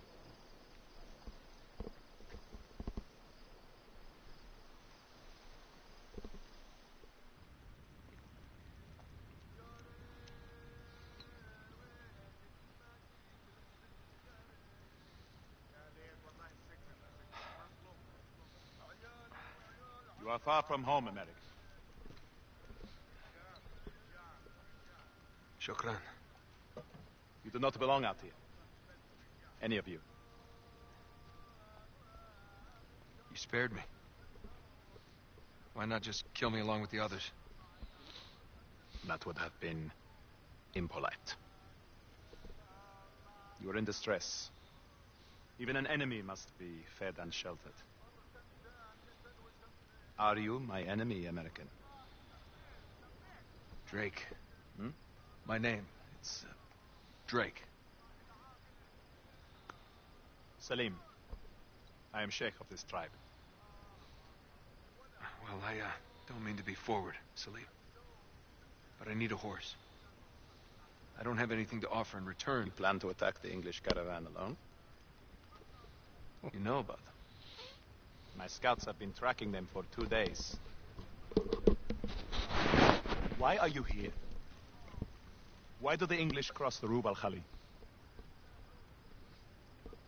They're looking for the lost city of Ubar. Iram of the Pillars. They've taken my friend hostage. He's the only one who knows the way.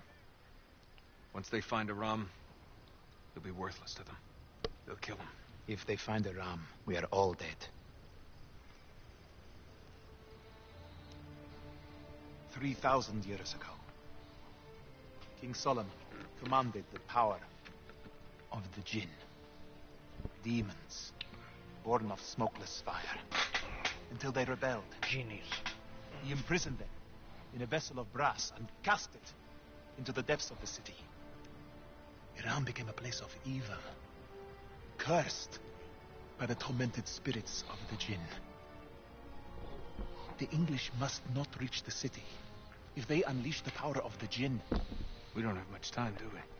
The Titanic will surely follow. but they have the greater numbers. We cannot attack them in the open. Tonight, rest. Tomorrow, they enter the canyons. We'll take them there. The hashish. Something. We ride at dawn.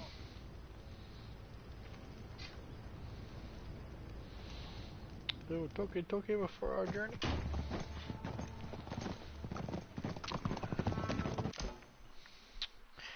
If I'm not mistaken, there's not a whole lot left to it, but Would you like me to continue, or would you like me to call you and read to you for a little bit so you can then lay down? Message me and let me know what you'd rather me do.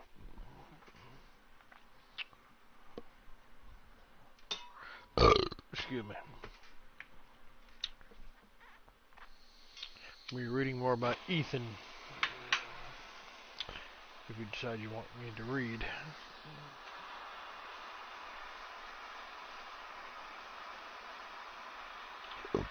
Ooh.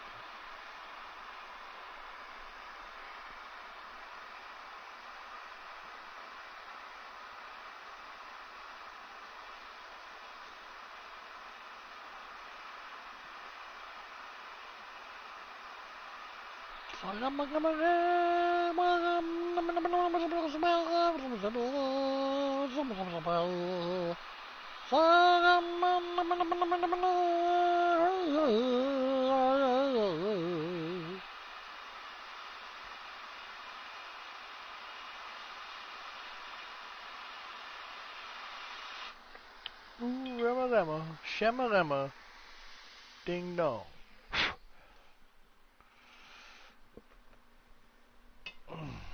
It's right where you left it, sitting right here with me. But you're not answering my question.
Okay, but which is it?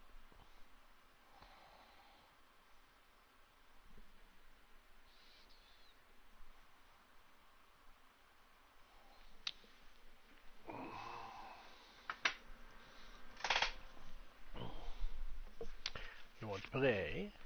You want to read?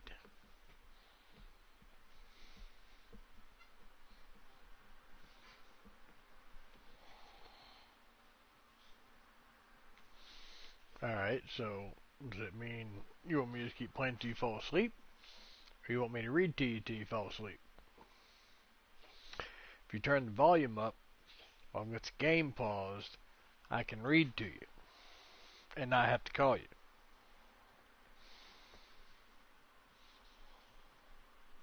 Up to you.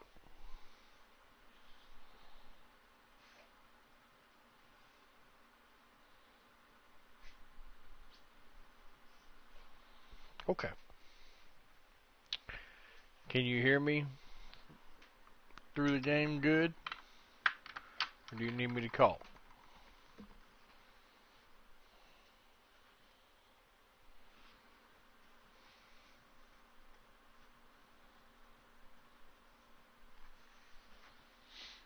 Do I need to call you to read?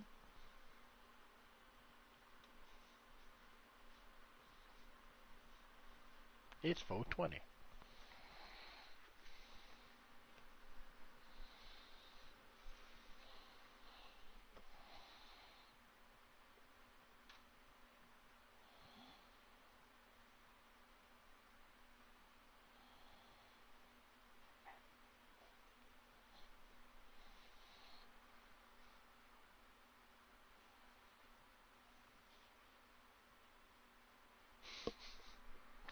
Okay.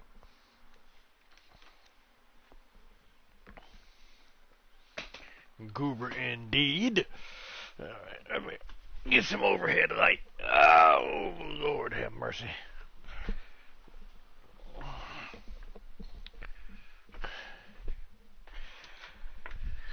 And that way you can kind of see me too.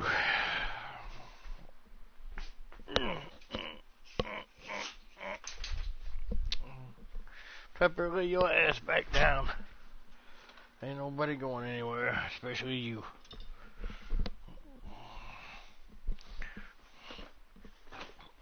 Okay.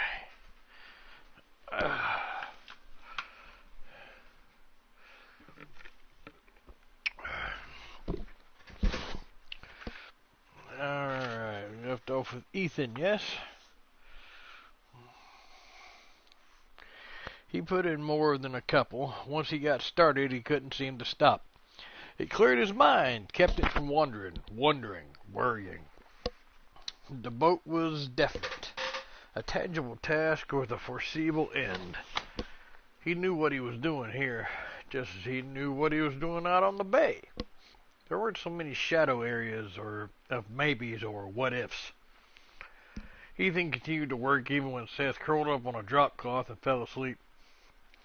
The sound of tools running didn't appear to disturb him, though Ethan wondered how anyone could sleep with the best part of a large sausage and pepperoni pizza in his stomach. He started work on the end and corner posts for the cabin and cockpit combing while the night wind blew it lazily through the open cargo doors. He'd turned the radio off so that now the only music was the water, the gentle notes of it sliding against the shore. He worked slowly, carefully, though he was well able to visualize the completed project. Cam, he decided, would handle most of the interior work. He was the most skilled of the three of them at finished carpentry. Philip could handle the rough ends. He was better in sheer manual labor than he liked to admit. If they could keep up the pace, Ethan calculated that they could have the boat trimmed and under sail in another 2 months. He would leave figuring the profits and percentages to Philip. The money would feed the lawyers, the boatyard, and their own bellies. Why hadn't Grace ever told him she wanted to buy a house? Ethan frowned thoughtfully as he chose a galvanized bolt. What's that, a pretty big step to be discussing with a 10-year-old boy? Then again, he admitted, Seth had asked. He himself had only told her she shouldn't be working herself so hard. He hadn't asked why she insisted on it. She ought to make things up with her father, he thought again. The two of them would just bend that stiff-necked Monroe pride for 5 minutes. They could come to terms. She'd gotten pregnant, and there was no doubt in Ethan's mind that Jack Casey had taken advantage of a young, naive girl that should be shot for it. But that was over and done. His family had never held grudges, small or large. They'd fought, certainly, and he and his brothers had often fought physically, but when it was done, it was over. It was true enough that he had harbored some seeds of resentment because Cam had raced off to Europe and Philip had moved to Baltimore. It hadn't happened so fast after their mother died, and he'd still been raw. Everything had changed before he could blink, and he'd stewed over that. But even with that, he would never have turned his back on either of them if they needed him, and he knew they wouldn't have turned their backs on him. It seemed to him the most foolish and wasteful thing imaginable that Grace wouldn't ask for help, and her father wouldn't offer it. He glanced at the big round clock nailed to the wall over the front doors. Philip's idea, Ethan remembered, with a half grin.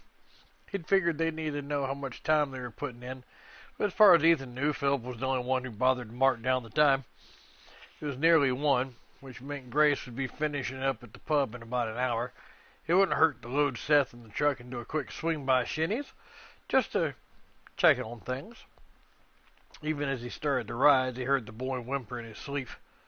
Pizza's finally getting to him, Ethan thought with a shake of the head. But he supposed childhood wouldn't be complete without its quota of belly aches. He climbed down, rolling his shoulders to work out the kinks as he approached the sleeping boy. He crouched beside him, laid a hand on his shoulder to give a gentle shake, and the boy came up swinging. The bunched fist caught Ethan squarely on the mouth and knocked his head back. The shock, more than the quick and bright pain, had him swearing. He blocked the next blow, then took Seth's arm firmly. Hold it. Get your hands off me. Wild, desperate, and still caught in the sticky grip of the dream, Seth flailed at the air. Get your fucking hands off me. Understanding came quickly. It was the look in Seth's eyes, stark terror and vicious fury. He'd once felt both himself, along with the shuddering helplessness. He let go, lifted both his hands, palms out. You were dreaming. He said it quietly, without inflection. He listened to Seth's ragged breathing echo on the air. You fell asleep. Seth kept his fists bunched. He didn't remember falling asleep. He remembered curling up, listening to Ethan work.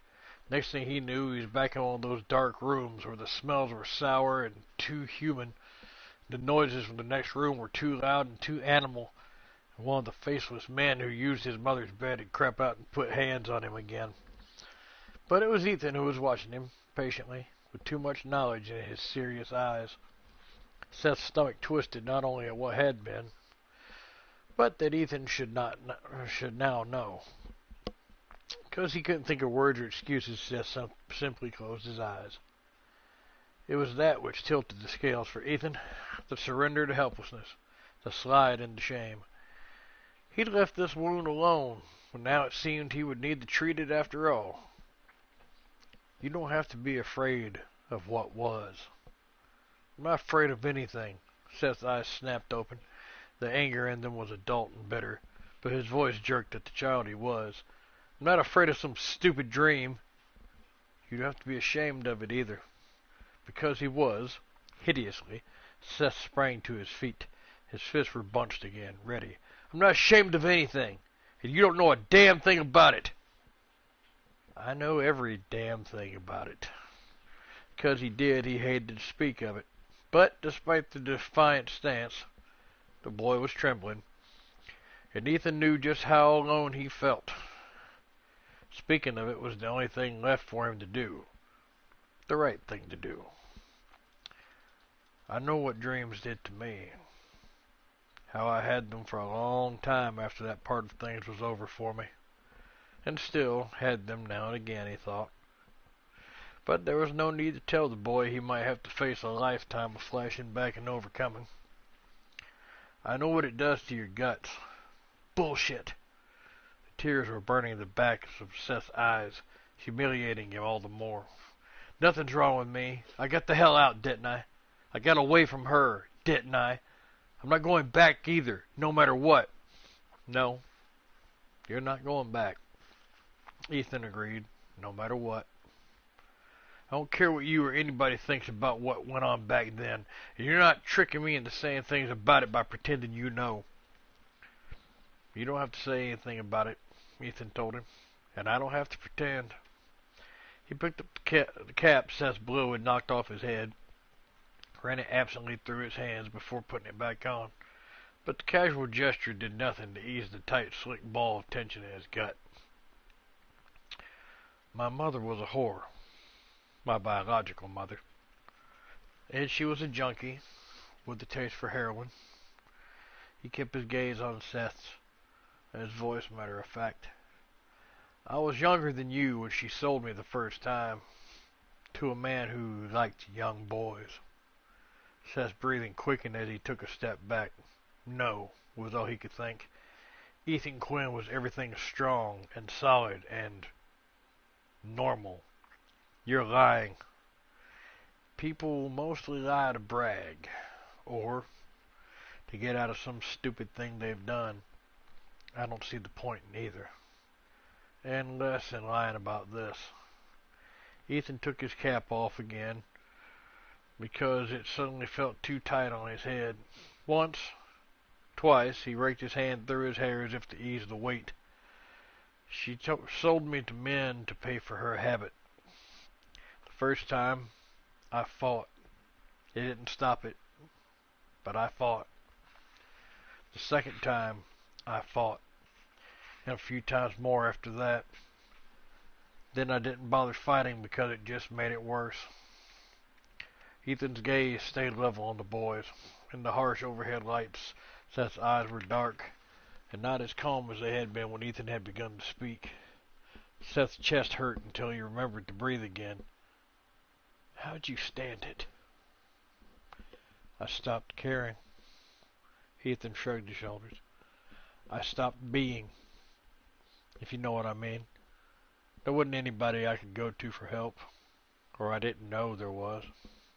She moved around a lot to keep the social workers off her tail. Seth's lips felt dry and tight. He rubbed the back of his hand over them violently. You never knew where you're going to wake up in the morning. Yeah, you never knew. But all the places looked the same. They all smelled the same. But you got away. You got out. Yeah, I got out. One night after her John had finished with both of us, there was some trouble. Screams, blood, curses, pain. I don't remember everything exactly, but the cops came. I must have been in a pretty bad way because they took me to the hospital and figured things out quick enough. I ended up in the system. Might have stayed there, but the doctor who treated me was Stella Quinn. They took you. They took me. And saying that, just that, soothed the sickness in Ethan's gut. They didn't just change my life, they saved it. I had the dreams for a long time after. The sweaty ones where you wake up trying to breathe, sure you're back in it. And even when you realize you're not, you're cold for a while. Seth knuckled the tears away, but he didn't feel ashamed of them now. I always got away. Sometimes they put their hands on me, but I got away. None of them ever. Good for you. I still wanted to kill them. And her. I wanted to. I know. I didn't want to tell anybody. I think Ray knew. And Cam sort of knows. I didn't want anybody to think to look at me and think. He couldn't express it. The shame of having anyone look at him and see what had happened. And what could have happened in those dark, smelly rooms. Why did you tell me? Because you need to know it doesn't make you less of a man. Ethan waited, knowing that Seth would decide whether he accepted the truth of that. What Seth saw was a man, tall, strong, self-possessed, with big, calloused hands and quiet eyes. One of the weights that hung on his heart lifted. I guess I do. And he smiled a little. Your mouth's bleeding. Ethan dabbed at it with the back of his hand and knew they'd crossed a thin and shaky line. He got a good right jab. Never saw it coming. Held out a hand, testing, and ruffled Seth's sleep-tumbled hair. The boy's smile stayed in place. Let's clean up, Ethan said, and go home. Grace had a morning full of chores. The first load of laundry went in at 7:15 while the coffee was brewing and her eyes were still mostly shut. She watered her porch plants and the little pots of herbs on her kitchen windowsill and yawned hugely. As the coffee began to scent the air and give her hope, she washed the glasses and bowls Julie had used the night before while babysitting. She closed the open bag of potato chips, tucked it into its place in the cupboard, then wiped the crumbs from the counter where Julie had had her snack while talking on the phone. Julie Cutter wasn't known for her neatness, but she loved Aubrey. At precisely 7:30 and after half a cup of coffee, Aubrey woke. Reliable as the sunrise, Grace thought. It better be that bone you're chewing on. Heading out of the tiny galley kitchen toward the bedroom off the living room. Rain or shine, weekday or weekend, Aubrey's internal clock buzzed away at 7:30 every morning. Grace could have left her in the crib and finished her coffee, but she looked forward to this moment every day. Aubrey stood at the side of the crib, her sunbeam curls tangled from sleep, her cheeks still flushed with it. Grace could still remember the first time she'd come in and seen Aubrey standing, her wobbly legs rocking, her face glowing with success and surprise. Okay, just checking. Now Aubrey's legs seemed so sturdy. She lifted one, then the other, in a kind of joyful march. She laughed out loud when Grace came into the room. "Mama! Mama! Hi, my mama!" "Hello, my baby." Grace leaned over the side for the first nuzzle and sighed. She knew how lucky she was. There couldn't have been a child on the planet with a sunnier nature than her little girl. "How's my Aubrey?" "Up! Out!" "You bet. Gotta pee?" "Gotta pee." Aubrey agreed and giggled when Grace lifted her out of the crib. The toilet training was coming along, Grace decided, checking Aubrey's overnight diaper as they headed into the bathroom. It had its hits and misses. Aubrey hit it this time, and Grace launched into the lavish praise over bodily functions that only a parent with a toddler could understand. Teeth and hair were brushed in the closet-sized bathroom. Grace had brightened up with mint green walls and awning striped curtains. Then the breakfast routine began. Aubrey wanted cold cereal with bananas, but no milk. She plopped her hand over the bowl when Grace started to pour it on, shaking her head vigorously. "No, Mama, no.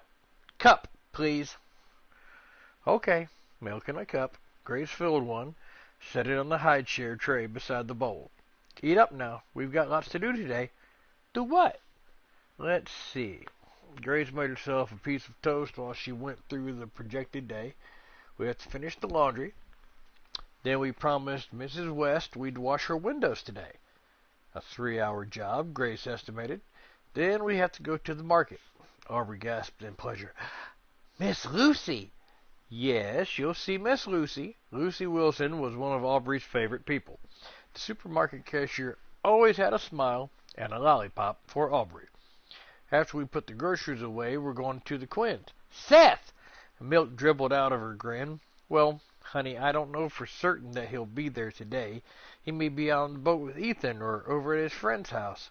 "Seth!" Aubrey said again, very definitely, and her mouth puckered up into a stubborn pout. "We'll see." Grace mopped up the spills. "Ethan, maybe. Doggies. Foolish, for sure." She kissed the top of Aubrey's head and gave herself the luxury of a second cup of coffee. At 8:15, Grace was armed with a stack of newspapers and a spray bottle that contained a mix of vinegar and ammonia. Aubrey was entertaining herself on the grass with her Mattel CNC.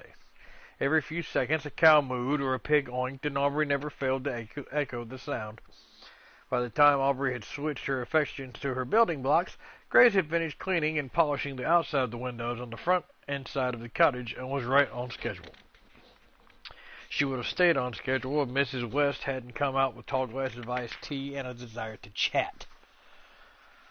"I don't know how to thank you for seeing to this for me, Grace." Mrs. West, the grandmother of Minnie, had brought Aubrey her drink in a bright plastic cup with ducks on the side.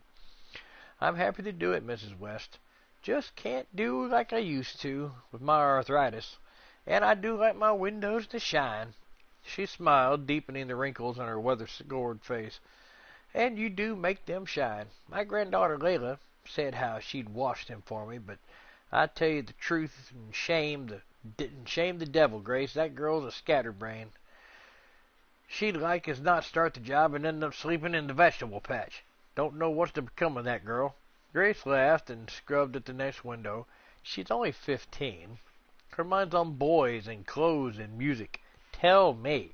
Mrs. West nodded so vigorously that her second chin wobbled with the movement. "Why, at her age I could pick a crab clean faster than they could blink. Earned my keep and kept my mind on my work till the work was done." She winked. "Then I thought about boys." She let out a hearty laugh before smiling at Aubrey. "That's one pretty little lamb you got yourself there, Gracie. The light of my life. Good as gold, too. Why, my Carly's youngest boy, Luke, he's not still for 2 minutes running and spends every waking hour looking for trouble.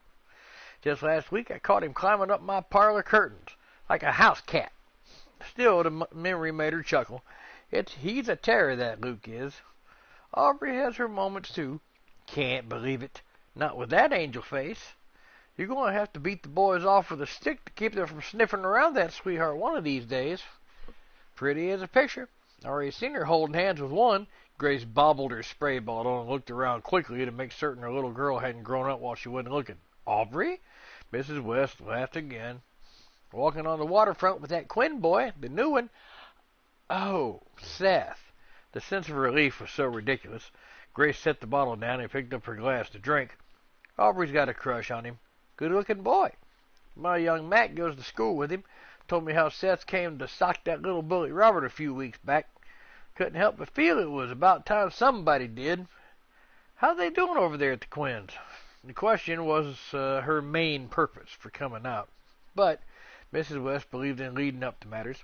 "Just fine." Mrs. West rolled her eyes. This pump needed more priming. That girl Cam up and married sure is a beauty. She'll have to have quick hands, too. Keep that one in line. Always was wild. I think Ganna can handle him. Went off to some foreign place to honeymoon, didn't they? Rome. Seth showed me a postcard they sent. It's beautiful. Always puts me in mind of that movie with Audrey Hepburn and Gregory Peck, where she's a princess. Don't make movies like that anymore. Roman holiday. Grace smiled wistfully. She had a weakness for the classic and romantic. That's the one. Grace looked a bit like Audrey Hepburn, Mrs. West mused. Coloring was wrong, of course, with Grace being blonde as a Viking, but she had the big eyes and the cool, pretty face. Lord knew she was skinny enough. Never been any place foreign, which included, in Mrs. West's mind, 2/3 of the United States. They coming back soon? A couple days. Well, that house needs a woman, no question. Can't imagine what it's like over there. 4 males in one house. Must smell like a gym sock half the time. Don't know a man on this earth who can manage to pee and hit the toilet with the whole stream. Grace laughed and went back to her windows. They aren't so bad. The fact is, Cam was keeping the house pretty well before they hired me to take over. But the only one of them who remembers to empty their pockets before tossing his pants at the hamper is Philip. If that's the worst of it, it's not bad. I expect Cam's wife will take over the house once they get back. Grace's hand tightened on her wad of newspaper as her heart did a quick hitch. She works full-time in Prince's Hand. Most likely she'll take over, Mrs. West said again. Woman likes her house kept her way. Best thing for the boy, I expect, having a woman there full-time. Don't know what Ray was thinking of this time around, I swear. Good-hearted man he was, but once Stella passed, shifted her moorings, I'd say. A man his age taking on a boy that-a-way, no matter what was what. Not that I believe one word of the nasty gossip you hear now and then. Nancy Claremont is the worst, flapping her lips every chance she gets. Mrs. West waited a beat, hoping that Grace would flap hers, but Grace was frowning intently at the window. You know if that insurance inspector's coming around again? No, Grace said quietly. I don't. I hope not. Don't see how it makes a matter where the boy came from as far as the insurance company goes. Even if Ray did suicide himself, and I'm not saying it's so, they can't prove it, can they? Because, she paused dramatically, as she did whenever she made the argument, they weren't there. She said the last on a note of triumph, just as she had when she'd made the same statement to Nancy. Professor Quinn wouldn't have killed himself, Grace murmured. Of course not. But it did make for such interesting talk. But the boy, she broke off, her ears pricking up. There goes my telephone. You just let yourself in when you want to do the inside, Grace, she said as she hurried off. Grace said nothing, kept working steadily, but her mind was whirling. It shamed her that she couldn't concentrate on Professor Quinn. She could think of only herself and what might happen. What would Anna come back from Rome and want to take over the house? Would Grace lose her job there and the extra money that went with it? Worse, much worse, would she lose those opportunities to see Ethan once or twice a week, to share a meal now and then? She'd gotten used to it, even depended on it, being a part of his life, even a peripheral part, she realized. And as pathetic as it was, she loved folding his clothes, smoothing the sheets on his bed. She even allowed herself to believe that he would think of her when he found one of her little notes around the house, or slipped between freshly laundered sheets at night. Was she going to lose that too? And lose the pleasure of seeing him coming in from his boat, or scooping Aubrey up when she demanded a kiss, or glancing over at her and giving her that slow smile? Was all that going to be only pictures she tucked away in her mind now? Her days would go on without even that to look forward to, and her nights would go on alone. She squeezed her eyes tight, struggling with despair, then opened them again when Aubrey tugged at her hem of her shorts. Mama, Miss Lucy. Soon, honey. Because she needed it, Grace lifted Aubrey into her arms for a fierce hug. It was nearly 1 by the time Grace finished putting away the groceries and fixing Aubrey's lunch. She's only half an hour behind, and she thought she could make that up without too much trouble. It just meant moving a little quicker and keeping her mind on her work. No more projecting. She ordered herself as she strapped Aubrey into the car seat. No more foolishness. Seth! Seth! Seth! Aubrey chanted, bouncing madly. We'll see. Grace climbed behind the wheel, put the key in the ignition, and turned it. The response was a wheeze and a thump. Oh, no you don't. No you don't. I don't have time for this. A little panicked, she turned the key again, pumped the gas pedal, and sighed with relief when the engine caught. That's more like it, she muttered as she backed out of the short driveway.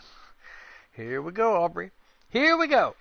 5 minutes later, midway between her house and the Quinn's, the old sedan coughed again, shuddered, then belched out steam from under the hood. Damn it! Damn it! Aubrey echoed joyfully. Grace only pressed the heels of her hands to her eyes. It was the radiator, she was sure of it. Last month it had been the fan belt, and before that the brake pads. Resigned, she eased to the side of the road and got out to open the hood. Smoke billowed, made her cough and step away. Resolutely, she swallowed back the knot of despair in her throat. Maybe it wouldn't be anything major. It could just be some belt again. If it wasn't, she sighed hugely, she'd have to decide if it was better to pump more money into this wreck or to worry her beleaguered budget into buying another wreck. Either way, there was nothing to be done about it now. She opened the passenger side door and unbuckled Aubrey. The car's sick again, honey. Aw. Yeah, so we're going to have to leave it right here. Alone? Aubrey's concern over inanimate objects made Grace smile again. Not for long. I'm going to call the car man to come and take care of it. Make it feel all better. I hope so. Now we're going to walk to Seth's house. Okay. Delighted by the change of routine, Aubrey set off at a scramble. A quarter of a mile later, Grace was carrying her. But it was a pretty day, she reminded herself, and walking gave her a chance to look and really see. Honeysuckle was tangling along the fence that bordered a tidy field of soybeans, and the scent was lovely. She picked off a blossom for Aubrey. By the time they skirted the marsh that edged Quinlan, her arms were aching. They stopped to study a turtle sunning on the side of the road, to let Aubrey giggle over the way its head retreated into its shell when she reached out to touch. Can you walk for a little while now, baby? Tired. With her eyes pleading, Aubrey lifted her arms. Up. Okay. Up you come. Nearly there. It was past nap time, Grace thought. Aubrey wanted her nap directly after lunch every day. She would sleep for 2 hours, almost to the minute, then wake up ready to roll.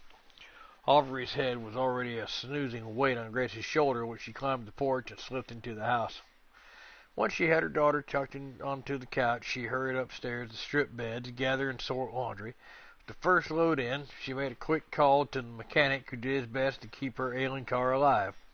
She rushed upstairs again, remaking the beds with fresh sheets. To save herself steps, she kept cleaning supplies on each floor.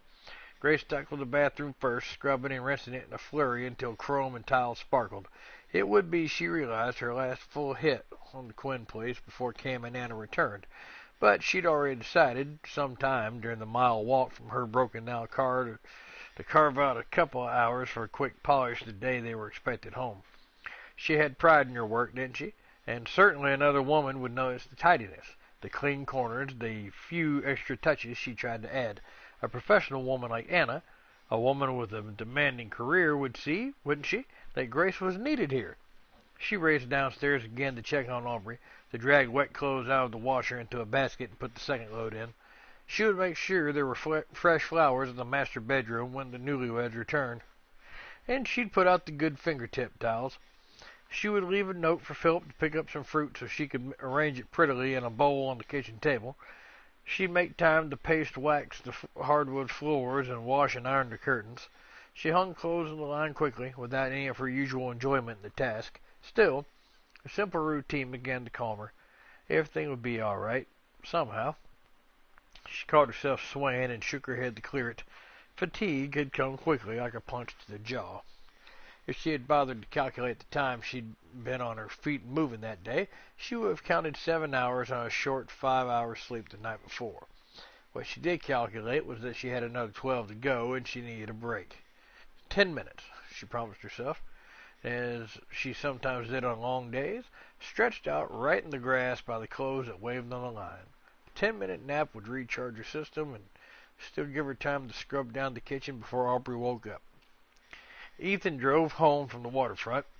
He cut his day on the water short, letting Jim and his son take the work boat out again to check the pots and the pokemoke. Seth was off with Danny and Will, and Ethan figured on grabbing himself a quick, if delayed, lunch, then spend the next several hours at the boatyard. He wanted to finish the cockpit, maybe get the roof of the cabin started. The more he managed to do, the less time it would be before Cam could get into the finish and fancy work. He slowed down when he saw Grace's car on the side of the road and pulled over quickly. He only shook his head when he looked under the open hood. Damn thing was held together with spit and prayers, he decided. She shouldn't be driving something so unreliable. Just what if, he thought sourly, the goddamn thing had decided to break down when she'd been coming home from the pub in the middle of the night? He took a closer look and hissed through his teeth. The radiator was a dead loss, and if she was entertaining the idea of replacing it, he'd just have to talk her out of it. He would find her a decent second-hand car, fix it up for her, or ask Cam, who knew engines like Midas knew gold, to tune it up. He wasn't having her driving around in a wreck like this, and with the baby, too. He caught himself, took a couple steps back. It wasn't any of his business. The hell it wasn't, he thought, with an uncharacteristic flash of temper. She was a friend, wasn't she? She had a right to help out a friend, especially one who needed some looking after. And God knew, whether or not Grace did, that she needed some looking after. He got back in his truck and drove home with a scowl on his face. He'd nearly slammed the screen door before he saw Aubrey curled up on the couch. The scowl didn't have a chance. He eased the door shut and walked quietly over to her. Her hand was bunched into a fist on the cushion. Unable to resist, he took it gently and marveled at those tiny, perfect fingers. She had a bow around one of her curls, a little ribbon of blue lace that he imagined Grace had tied on that morning. It was lopsided now, and only sweeter for it. He couldn't help hoping that she woke before he had to head out again. But now, he needed to find Aubrey's mother and discuss reliable transportation. He cocked his head, decided it was too quiet for her to be upstairs doing whatever it was she did up there. He walked into the kitchen and noticed that the signs of a hurried breakfast were still in evidence. She hadn't gotten to that yet. But the washing machine was humming, and he caught a glimpse of clothes flapping in the breeze on the line outside. The minute he stepped to the door, he saw her, and hit full panic. He didn't know what he thought, only that she was lying on the grass. Terrible images of illness and injury crowded into his head as he rushed outside. He was barely one full stride away from her when he realized she wasn't unconscious. She was sleeping. Curled up, much as her daughter was, inside, one fist bunched near her cheek, her breathing slow and deep and even. He gave in to his weakened knees and sat down beside her, waited for his heartbeat to return to something approaching normal. He sat, listening to the clothes flap on the line, to the water lick the eelgrass, and to the birds chatter while he wondered what the hell he was going to do with her. In the end, he simply sighed, rose, then, bending down, gathered her up into his arms. She stirred in them, snuggled, made his blood run a little too fast for comfort. "Ethan," she murmured, turning her face into a curve of his neck and inciting that bright fantasy of rolling over the sun-warmed grass with her. "Ethan," she said again, skimming her fingers along his shoulder and making them hard as iron. Then again, "Ethan!" only this time in a squeak of shock as she jerked her head up and stared at him. Her eyes were dazed with sleep and bright with surprise. Her mouth made a soft O that was gloriously tempting, then color flooded her cheeks. What is it?" She managed over a stomach-churning combination of arousal and embarrassment. "You're going to take a nap. You ought to have as much sense as Aubrey and take it inside out the sun." He knew his voice was rough. He couldn't do anything about it. Desire had him by the throat with gleefully nipping claws. "I was just scared 10 years off me, and when I saw you lying there, thought you'd fainted or something. I only stretched out for a minute. Aubrey was sleeping, so—" "Aubrey! I need to check on Aubrey." "I just did. She's fine. You'd have shown more sense if you'd stretched out on the couch with her. I don't come here to sleep. You were sleeping. Just for a minute." "You need more than a minute." "No, I don't. It's just that things got complicated today, and my brain got tired." It almost amused him. He stopped in the kitchen, still holding her, and looked into her eyes. "Your brain got tired?" "Yeah. It nearly shut off entirely now. I needed to rest my mind a minute, that's all. Put me down, Ethan." He wasn't ready to. Not quite yet. I saw your car about a mile down the road from here. I called Dave and told him. He's going to get it to it as soon as he can. You walked from there to here carting Aubrey. No, my chauffeur drove us in. Put me down, Ethan, before she exploded. Well, you can give your chauffeur the rest of the day off. I'll drive you home when Aubrey wakes up. I can get myself home. I've barely started on the house. Now I need to get back to it. You're not walking 2.5 miles. I'll call Julie. She'll run down and pick us up. You must have work to do yourself. I'm behind schedule, she said desperately now. I can't catch up if you don't put me down. He considered her. There's not much to you. The shimmer of need wavered into annoyance. If you're going to tell me I'm skinny, I wouldn't say skinny. You've got fine bones, that's all, and smooth, soft flesh to cover them. He set her on her feet before he forgot he intended to look after her. You don't have to worry with the house today. I do. I need to do my job. Her nerves were a jittery mess. The way he was looking at her made her want to take one flying leap back into his arms, and also made her want to hightail it out the back door like a rabbit. She'd never experienced such a dramatic tug-of-war on her system, and could only stand her ground. I can do it quicker if you aren't underfoot. I'll get out of your way as soon as you call Julie and see if she'll come by and get you. He reached up and brushed some dandelion fluff out of her hair. Okay. She turned, punched in numbers on the kitchen phone. Maybe it would be best, she thought wildly as the phone started to ring, if Anna didn't want her around if she got home. It seemed she couldn't be with Ethan for 10 minutes anymore without getting jumpy. If it kept up, she was bound to do something to embarrass them both. Chapter 6.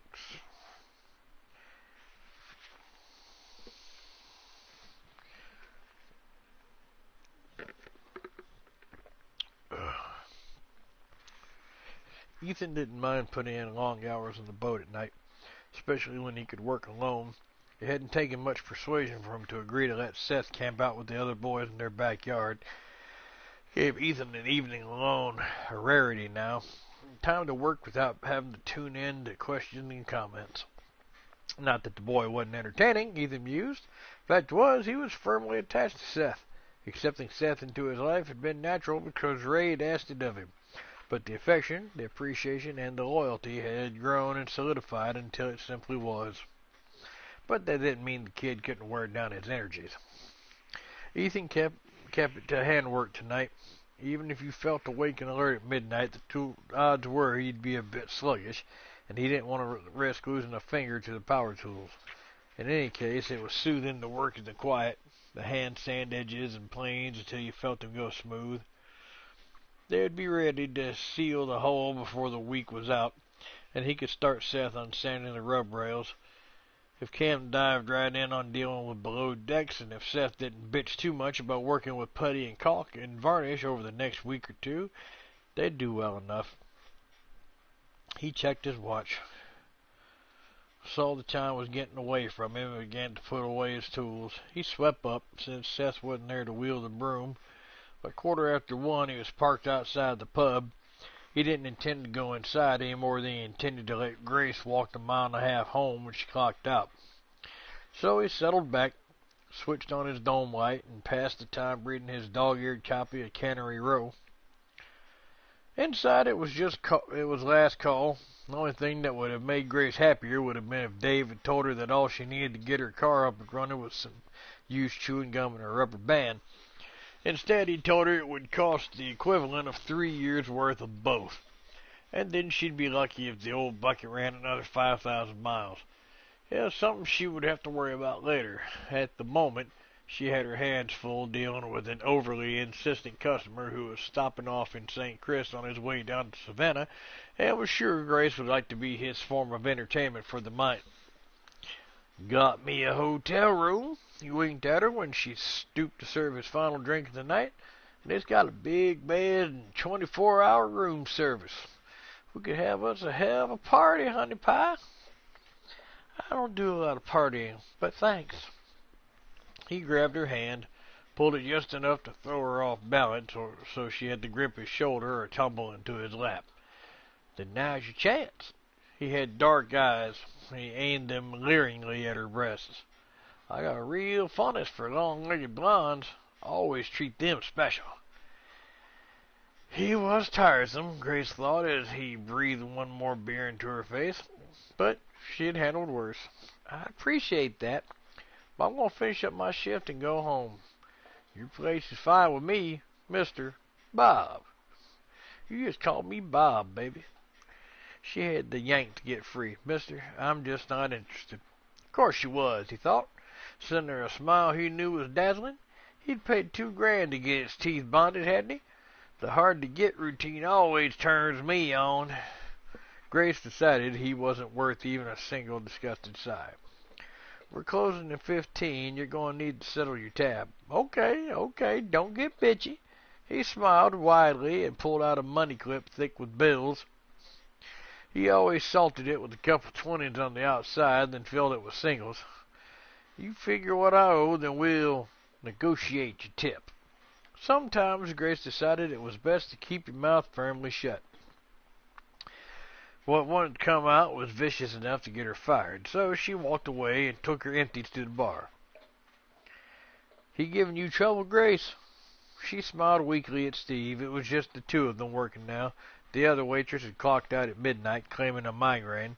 Since she'd been pale as a ghost, Grace had shooed her out and agreed to cover. He's just another of those gifts to womankind. Nothing to worry about. If he's not gone by closing, I'll wait until you're locked in your car and headed home. She made a non-committal humming noise. She hadn't mentioned her lack of transportation because she knew Steve would insist on driving her home. He lived 20 minutes away in the opposite direction and had a pregnant wife waiting for him. She cashed out tables, cleared them, and noted with relief that her problem customer finally rose to leave.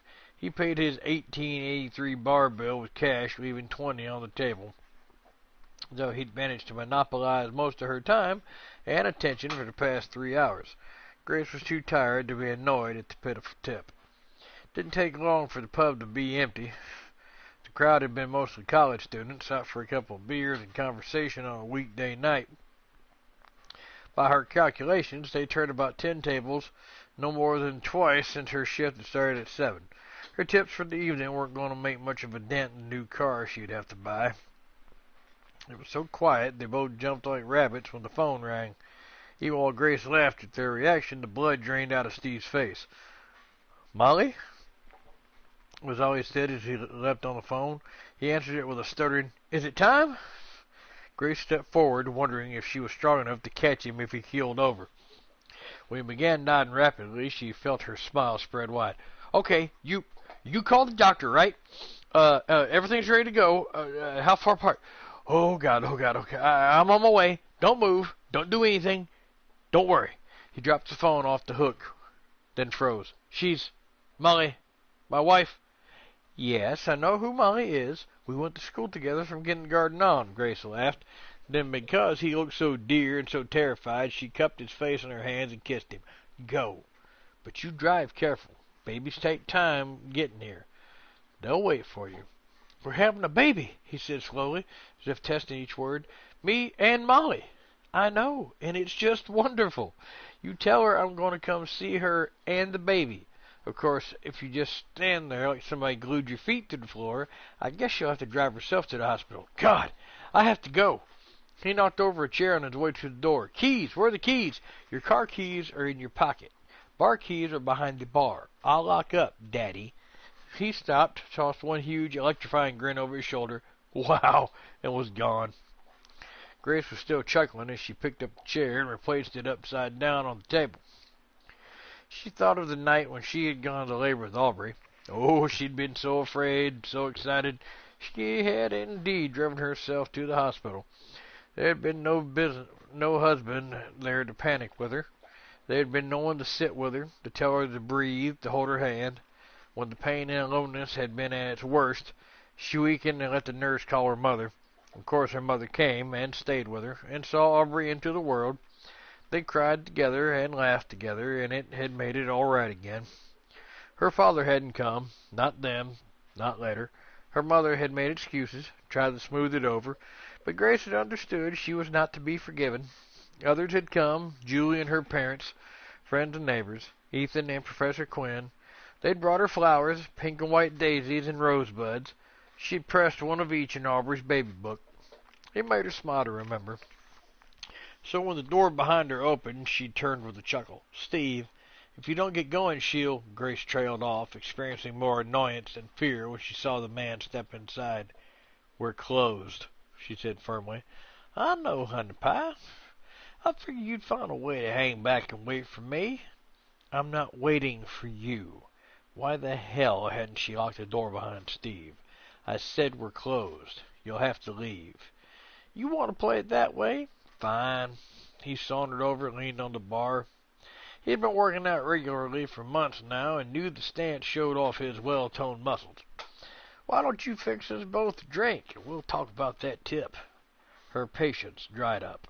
"You already gave me a tip. Now I'll give you one. If you're not out that door in 10 seconds, I'm calling the cops. Instead of spending the night on your big hotel bed, you'll spend it in a cell."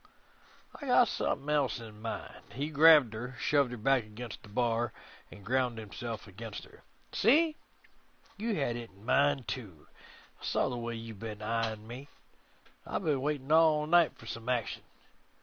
She couldn't get her knee up to ram it against what he was so proudly pushing against her. She couldn't get her hands free to shove or scratch. Panic started as a tickle in her throat, then spread like a hot flood when he shot a hand under her skirt. She was prepared to bite, scream, and spit when he was suddenly airborne. All she could do was stay pressed against the bar and stare at Ethan. "You all right?" He said it so quietly that her head bobbed up and down in automatic response. But his eyes weren't quiet. There was rage in them, so primal and primitive that she shuddered. "Go on out and wait in the truck." Then she squealed. It would embarrass her to remember it later, but it was the only sound that came out of her tight throat when the man rushed at Ethan like a battering ram, head lowered, fist clenched. She watched, staggered, as Ethan simply pivoted, jabbed once, twice, and flicked the man off like a fly. Then he bent, grabbed the man by the shirt front, and hauled him up on his rubbery legs. "You don't want to be here." His voice was steel, with dangerously sharp edges. "Because if I see you here after the next 2 minutes, I'm going to kill you. And unless you got family or close personal friends, nobody's going to give a damn." He tossed him away with what seemed to Grace no more than a twist of the wrist, and the man crashed into a table. Then Ethan turned his back as if the guy didn't exist, but none of the stony fury had faded from his face when he looked at Grace. "I told you to go wait in the truck." I need to. She pressed a hand between her breasts and pushed up as if to shove the words clear. Neither of them looked as the man scrambled up and stumbled out the door. "I have to lock up. Shinny can go to hell." Since it didn't appear that she was going to move, Ethan grabbed her hand and hauled her to the door. He ought to be horsewhipped for letting a lone woman lock up at this place at night. "Steve, I saw that son of a bitch go flying out of here like a bomb was ticking." Ethan intended to have a nice long talk with Steve as well. Soon, he promised himself, grimly, as he pushed Grace into the truck. "Molly, she called. She's in labor. I told him to go." "You would, damn idiot woman." The statement delivered with such bubbling fury stopped the trembling that had just begun, cut off the babbling gratitude she'd been about to express. He'd saved her, was all she'd been able to think, like a night in a fairy tale, but the thin, romantic mist that had been shimmering over her still reeling brain evaporated. "I am certainly not an idiot. You sure as hell are." He whipped the truck out of the lot, spitting gravel and knocking Grace back against her seat. His rare but formidable temper was in full swing, and there was no stopping it until it had blown itself out. "That man was the idiot," she shot back. "I was just doing my job." "Doing your job damn near got you raped. The son of a bitch had his hand up your skirt." She could still feel it, the way it had groped at her. Nausea bubbled up to her throat and was ruthlessly swallowed down. "I'm aware of that. Things like that don't happen at Shinny's. It just did happen at Shinny's. It doesn't draw that kind of clientele usually. He wasn't local. He was there. Ethan swung into her drive, hit the brakes, and shut the engine off with a hard flick of the wrist. And so were you, mopping up some bar in the middle of the goddamn night by yourself. And what were you going to do when you were done? Walk almost 2 damn miles? I could have gotten a ride, except you're too stiff-necked to ask for one, he finished. You'd rather limp home in those mile-high heels than ask a favor. She had sneakers in her bag, but decided it wouldn't help to mention it. Her bag, she remembered, which was back at the unlocked pub. Now she would have to go back first thing in the morning, get her things, and lock up before the boss checked. Well, thank you very much for your opinion of my failings, and the lecture, and the damn ride home. She shoved at the door, only to have Ethan grab her arm and yank her back. Where the hell do you think you're going? I'm going home. I'm going to soak my stiff neck in my idiot brain. You're not supposed to be chewing socks, bitch. And go to bed. I haven't finished. I finished. She jerked free and jumped out. If it hadn't been for the blasted heels, she might have made it. But he was out the opposite door and blocking her way before she'd taken 3 strides. I have nothing more to say. Her voice was cold and dismissive, her chin high. Good, you can just listen. If you won't quit at the pub, which is just what you should do, you're going to take some basic precautions. Reliable transportation comes first. Don't you tell me what I have to do. Shut up! She did, but only because she was stunned speechless. She'd never, in all the years she'd known him, seen Ethan like this. In the moonlight, she could see that the fury in his eyes hadn't dimmed a bit. His face was like stone, the shadows flittering over it making it seem harsh, even dangerous. We'll see that you get a car you can trust, he continued in that same edgy tone, and you won't be closing on your own again. When you finish your shift, I want somebody walking you out to your car and waiting until you lock it and drive off. That's just ridiculous. He stepped forward. Though he didn't touch her, didn't lift a hand, she backed up a pace. Her heart began to pound too fast and too loud in her head. What's ridiculous is you thinking you can handle every damn thing by yourself, and I'm tired of it. She sputtered, heading herself. You're tired of it? Yeah, and it's going to stop. I can't do much about your working yourself half to death, but I can do something about the rest. You don't make arrangements at the pub to see you're safe, I will. You're going to stop asking for trouble. Asking for it? Outrage gushed through her in such a boiling wave she was surprised that the top of her head didn't simply blow off. I wasn't asking for anything. That bastard wouldn't take no for an answer, no matter how many times I said it. That's just what I'm talking about. You don't know what you're talking about, she said in a furious whisper. I handled him, and I would have kept handling him if... How? There was red around the edges of his vision. He could still see the way she'd been pressed up against the bar, her eyes wide and frightened. Her face had been ghost pale, her eyes huge and sheened like glass. If he hadn't come in, and because the thought of what could have been scraped raw at the center of his brain, his already slippery control shattered. Just how? He demanded, in one quick move yanking her hard against him. Go ahead. Show me. She twisted, shoved, and her pulse began to race. Stop it! You think telling him to stop once he's got your scent going is going to make a difference? Lemons and fear. Once he feels the way you fit, subtle curves and long lines. He knew there was no one to stop him, that he could do anything he wanted. Everything inside her was a mindless rush. Her heart, her blood, her head. I would have stopped him.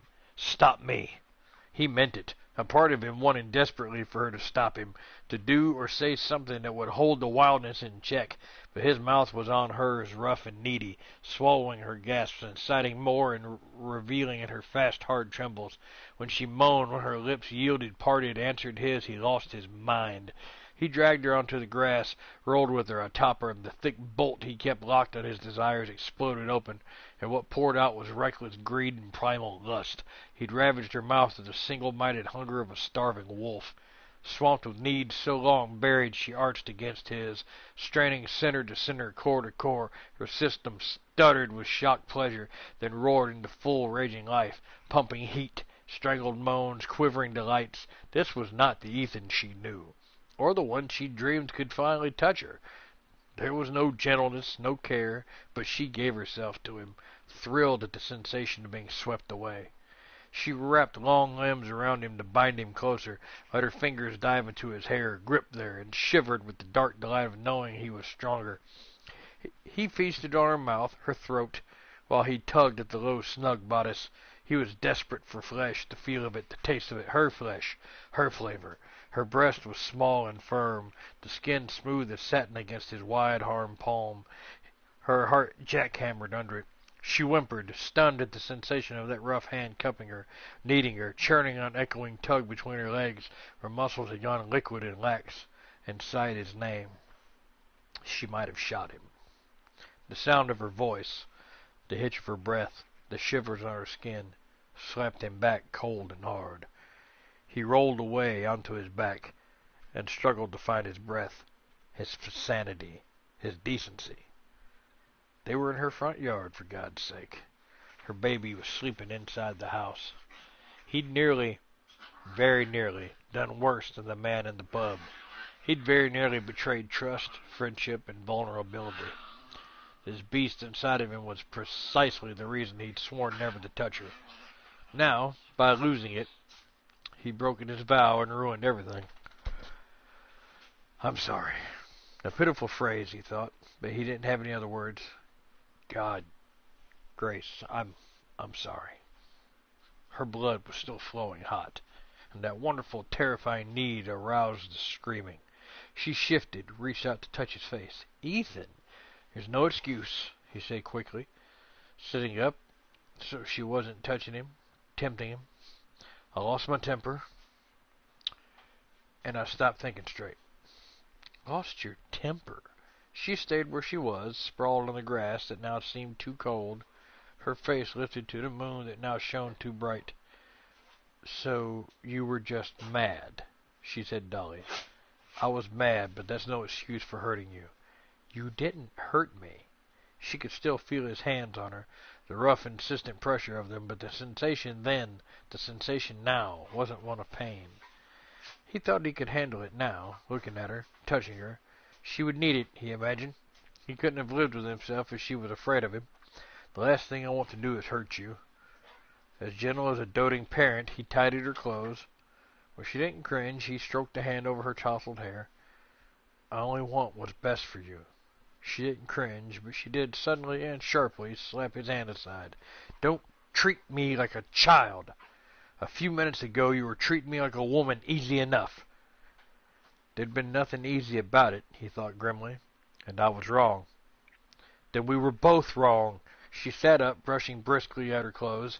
It wasn't one-sided, Ethan. You know that. I didn't try to make you stop because I didn't want you to stop. That was your idea. He was baffled and abruptly nervous. For Christ's sake, Grace, we were rolling around in your front yard. That's not what stopped you. With a quiet sigh, she brought her knees up, wrapped her arms around them. The gesture, so purely innocent, contrasted sharply with the tiny skirt and fishnet stockings, and made his stomach muscles tie themselves into hot, slippery knots again. You'd have stopped anyway, wherever it happened. Maybe because you remembered it was me. But it's harder for me to think that you don't want me now. So you're going to have to tell me you don't. And if you want things to go back to the way they were before, they belong back where they were before. That's not an answer, Ethan. I'm sorry to press you about it, but I think I deserve one. It was hard, brutal for her to ask, but the taste of him still lingered on her lips. If you don't think about me that way, and this was just temper pushing me to teach me a lesson, then you have to say so straight out. It was temper. Accepting the fresh bruise to her heart, she nodded. Well, then, it worked. It doesn't make it right. What I just did makes me too close to that bastard in the bar tonight. I didn't want him to touch me. She drew in a long breath, held it, let it out slowly, but he didn't speak. Didn't speak, she thought, but moved back.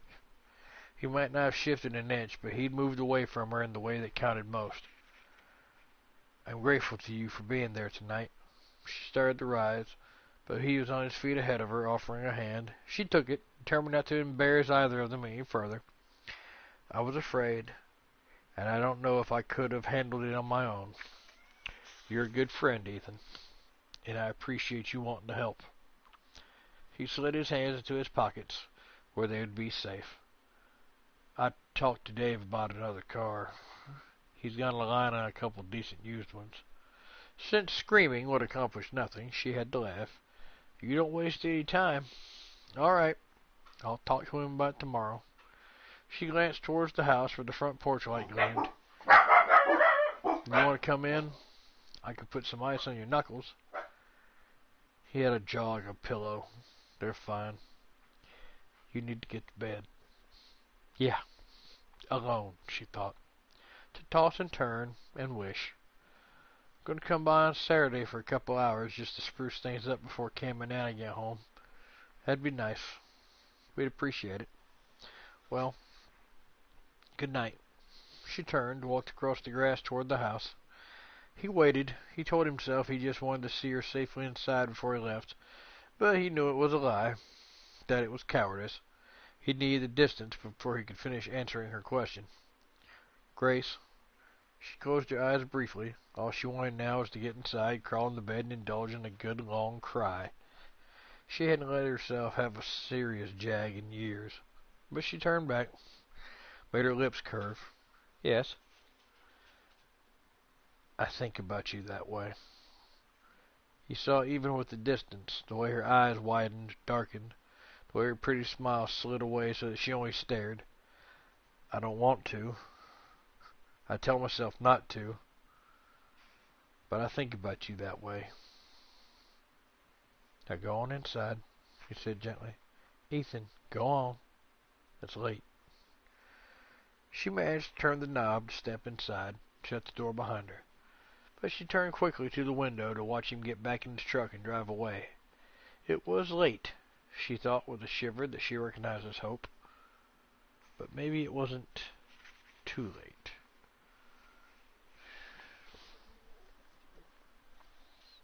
Alright, baby. You go ahead and get you some sleep.